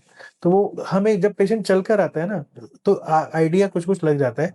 और अगर जैसे किसी के पैर में चोट है तो वो थोड़ा लंगड़ा कर आ रहे हैं तो किस पैर में चोट है, कहाँ हो सकती है, कुछ कुछ आइडिया मिलने शुरू हो जाते हैं। ਚਲੋ ਇਹਦੇ ਵਿੱਚ ਮੈਂ ਇੱਕ ਸਵਾਲ ਪੁੱਛਦਾ ਆਮ ਤੌਰ ਤੇ ਅਸੀਂ ਦੇਖਦੇ ਮੁੰਡੇ ਪੱਗਾਂ ਮੰਨਦੇ ਤਾਂ ਕਈਆਂ ਦੀ ਗਰਦਨ ਏਦਾਂ ਹੋ ਜਾਂਦੀ ਉਹ ਪੱਗ ਹਾਂਜੀ। ਉਹਦੇ ਲਈ ਕੋਈ ਐਕਸਰਸਾਈਜ਼ ਦੱਸ ਸਕੋ ਤੁਸੀਂ ਉਹ ਬਾਤ ਭਾਈ ਮੇਰੀ ਗਰਦਨ ਅੱਗੇ ਰੱਖਣੀ एक्सरसाइजेस तो काफी हैं, बट एक चीज आप जो कर सकते हैं कि अपने टंग को ऊपर प्रेस करें, ठीक है ना, हल्का सा, मतलब 50% एफर्ट से, ठीक है और फिर अपने चिन को जितना अंदर ले सकते हैं बिल्कुल उतना अंदर लीजिए। तो थोड़ा थोड़ा पीछे वाली मसल स्ट्रेच होंगी, आगे वाली मसल थोड़ी ट्रेन होगी, तो ये एक इजी वो है।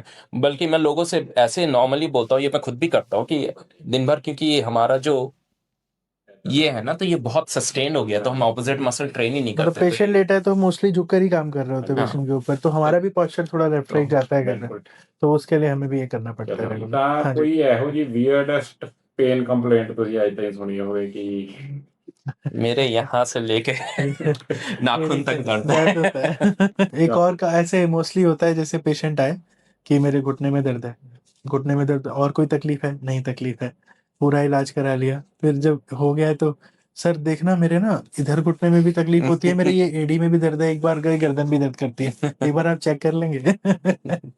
तो out of nowhere pain complaint आ जाती है कई बार। ਅੱਛਾ ਇਹ ਨਾ ਹੁਣ ਥੋੜਾ ਜਿਹਾ ਪਰਸਨਲ ਕੁਐਸਚਨ ਵੀ ਹੋ हाँ ਸਕਦਾ जी। ਹੈ ਕਿ ਡਾਕਟਰ ਆਪਣੀ ਐਡਵਾਈਸ ਤੇ ਅਮਲ ਕਰਦੇ ਹੈ सारी तो मैं बोलूंगा शायद सब नहीं करते, लेकिन कुछ डॉक्टर बहुत अच्छे से करते भी हैं। हाँ पर सारे नहीं करते। अब आपको हम दोनों में भी फर्क दिख रहा होगा। तो ये ज्यादा अमल करते हैं, मैं थोड़ा सा कम अमल करता हूँ, पर हाँ जी, पर मैं कोशिश कर रहा हूँ बेहतर होने की। ਚਲੋ हाँ जी। ਅੱਛਾ ਜਦ ਤੁਸੀਂ ਪੇਸ਼ੈਂਟ ਦਾ ਟ੍ਰੀਟਮੈਂਟ ਕਰਦੇ ਹੋ ਤਾਂ ਸਭ ਤੋਂ ਜ਼ਿਆਦਾ ਸਰਪ੍ਰਾਈਜ਼ਿੰਗ ਚੀਜ਼ ਪੇਸ਼ੈਂਟ ਨੂੰ ਕੀ ਲੱਗਦੀ ਹੈ अगर पेन चला जाए, हाँ अगर पहले सेशन में किसी पेशेंट का पेन सिग्निफिकेंटली आप कम कर पाते हैं ना तो उनको उससे अच्छा कुछ नहीं लगता। वो उनके लिए ज्यादा सरप्राइजिंग होता है कि मैं इस पेन से इतने महीनों से जूझ रहा था, आकर दिखाया यहाँ पर तो मैं तो दुरुस्त हो गया। मैंने पहले इलाज भी करने की कोशिश की, दवाइयाँ भी ली, फिजियोथेरेपी भी 2-4 जगह ट्राई कर ली, लेकिन मैं नहीं ठीक हो पाया। और हम अगर कर पाते हैं तो उनके लिए उससे बड़ी जीत कोई नहीं होती, तो उनको भरोसा आ जाता है कि हाँ अब ये कर लेंगे दुरुस्त हमें। हाँ जी। ਤਾਂ ਇੱਕ ਇਹੋ ਜਿਹੀ ਕੋਈ ਡੇਲੀ ਹੈਬਿਟ ਜਿਹੜੀ ਸਾਨੂੰ ਸਾਇਲੈਂਟਲੀ ਮਾਰ ਰਹੀ ਹੈ ਜਾਂ ਕਿਲ ਕਰ ਰਹੀ ਹੈ आई थिंक ये दिन भर जो लाइक हम अगेन पोस्चर चेंज नहीं करते हैं, हाँ जी। ठीक है ना, वो जो स्टिक रहते हैं सेम चीज़ों पे, क्योंकि जो हमारी जो 5 फंडामेंटल मूवमेंट होती है, पुश, पुल, रोटेशन, उठना बैठना जिसको बोलते हैं हम change in centre of gravity, और लोकोमोशन मतलब चलना, ये 5 हमारी फंडामेंटल मूवमेंट है। सो हम लोग दिन भर पुश ही करते रहते हैं, ठीक है ना। आप गाड़ी चला रहे हैं तो पुश कर रहे हैं, पुल आपने सिर्फ एक ही किया जब दरवाजा खोला, ठीक है ना।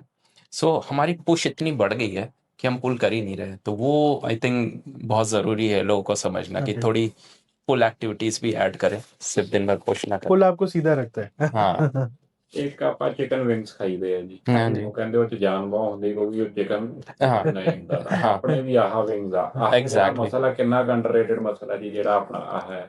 हाँ, ये तो लाइक आगे पैक्स आप बोल रहे ਹਾਂਜੀ ਹਾਂਜੀ हाँ। ਜਿਹੜਾ हाँ। ਆਪਣੇ ਆ ਇਹਦੇ ਵਿੱਚ ਹੁੰਦਾ हैं। हाँ, Wing- वो तो पैक्स तो बहुत जरूरी है हमारे लिए, बट ਮਤਲਬ ਆਪਾਂ ਕਿਸੇ ਨੇ ਲਿਖਣਾ ਆ, ਕਿਸੇ ਨੇ ਗੱਡੀ ਚਲਾਉਣੀ ਆ, Exactly. ਕੁਛ ਕਰਨਾ ਤਾਂ हाँ। ਇੱਕ ਇਹੋ ਜਿਹਾ ਸਟ੍ਰੈਚ ਜਾਂ ਆਪਾਂ ਰੋਜ਼ ਕਰੀਏ कि ਜਿਹਨਾਂ ਆਪਣਾ ਮਸਲਾ ਆਪਾਂ ਰਿਲੈਕਸ ਕਰ ਸਕੀਏ। देखिए सबसे इम्पोर्टेंट तो यही है कि इन एंड आउट आए पोस्चर के, ठीक है ना।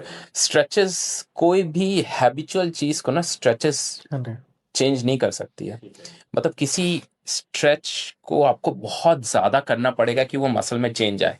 उससे इजी हैबिट यही है कि हर 30 मिनट में अपना पोस्चर चेंज करें, ठीक है। जहां भी बैठे हैं वहां से खड़े हों, ठीक है ना। थोड़ा नीचे झुके हैं, थोड़ा ऊपर जाएं, तो जितना मसल को अलग अलग तरह की लोडिंग मिलेगी ना, आई थिंक वो सबसे अच्छा इलाज है। ठीक ਕੋਈ ਇਹੋ ਜਿਹਾ ਇੱਕ ਤੁਹਾਡਾ ਕੋਈ ਕੇਸ ਹੋਵੇ ਜਾਂ ਪੇਸ਼ੈਂਟ ਤੁਹਾਡੇ ਕੋਲ ਹੋਵੇ ਜਿਹਦਾ ਇਲਾਜ ਤੁਸੀਂ ਕੀਤਾ ਤਾਂ ਤੁਸੀਂ ਆਪ ਸਰਪ੍ਰਾਈਜ਼ ਹੋ ਗਏ कि ये बंदा ठीक करता है? वैसे तो हर पेशेंट पे ही सरप्राइज हो सकता है क्योंकि But, जैसे जैसे आप पुराने होते जाते हैं ना, आपके पास केसेस बहुत कॉम्प्लिकेटेड आते हैं। कॉम्प्लिकेटेड। तो उनकी वे केस बहुत कॉम्प्लिकेटेड है। क्यों? मैंने 40 साल पुराना भी एक पेशेंट देखा है जिसका दर्द 40 साल पुराना था। एक लेडी थी जिनके कंधे में दर्द तकलीफ शुरू हुई और वो करंट जैसा महसूस करते थे।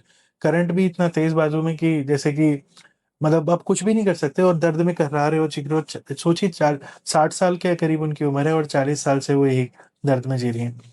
तो उनका भी हम इलाज कर पाए और वो बेहतर हुई पहले से। मैं ये नहीं कहूँगा 100% बेटर हो गई, पर उनका पेन लगभग 60-70% बेहतर हो गया था कुछ सेशन के बाद ही, जो कि उनके लिए बहुत बड़ी जीत थी।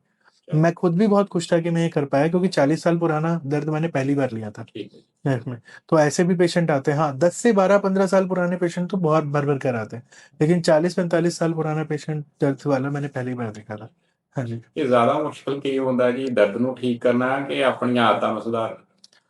देखिए दोनों का ही आपस में कोरिलेशन है। आई थिंक दर्द कम करना एक जस्ट पार्ट है ट्रीटमेंट का, ठीक है। अब आपने दर्द कम कर दिया, आपके क्लिनिक से बाहर निकल के लोगों ने अपनी आदतें नहीं चेंज हाँ करी, जी। तो ये तो बहुत होता है कि लोग मतलब एक तो जब तक चीजें बहुत खराब नहीं हो जाती तब तक लोग डॉक्टर की सुनते नहीं हाँ है। जी। अगर हम बोलेंगे ये नहीं करना है, मतलब फॉलिंग इन द हाँ। डेड ईयर्स, तो वो हालत पत्थर होते चढ़ के वापस। हाँ एकदम। तो वो जब तक लोग हैबिट्स नहीं चेंज करेंगे, और मैं हमेशा अपने पेशेंट्स के बोलता हूँ, देखिए मेरा कंट्रीब्यूशन फिर सिर्फ 20-25% है।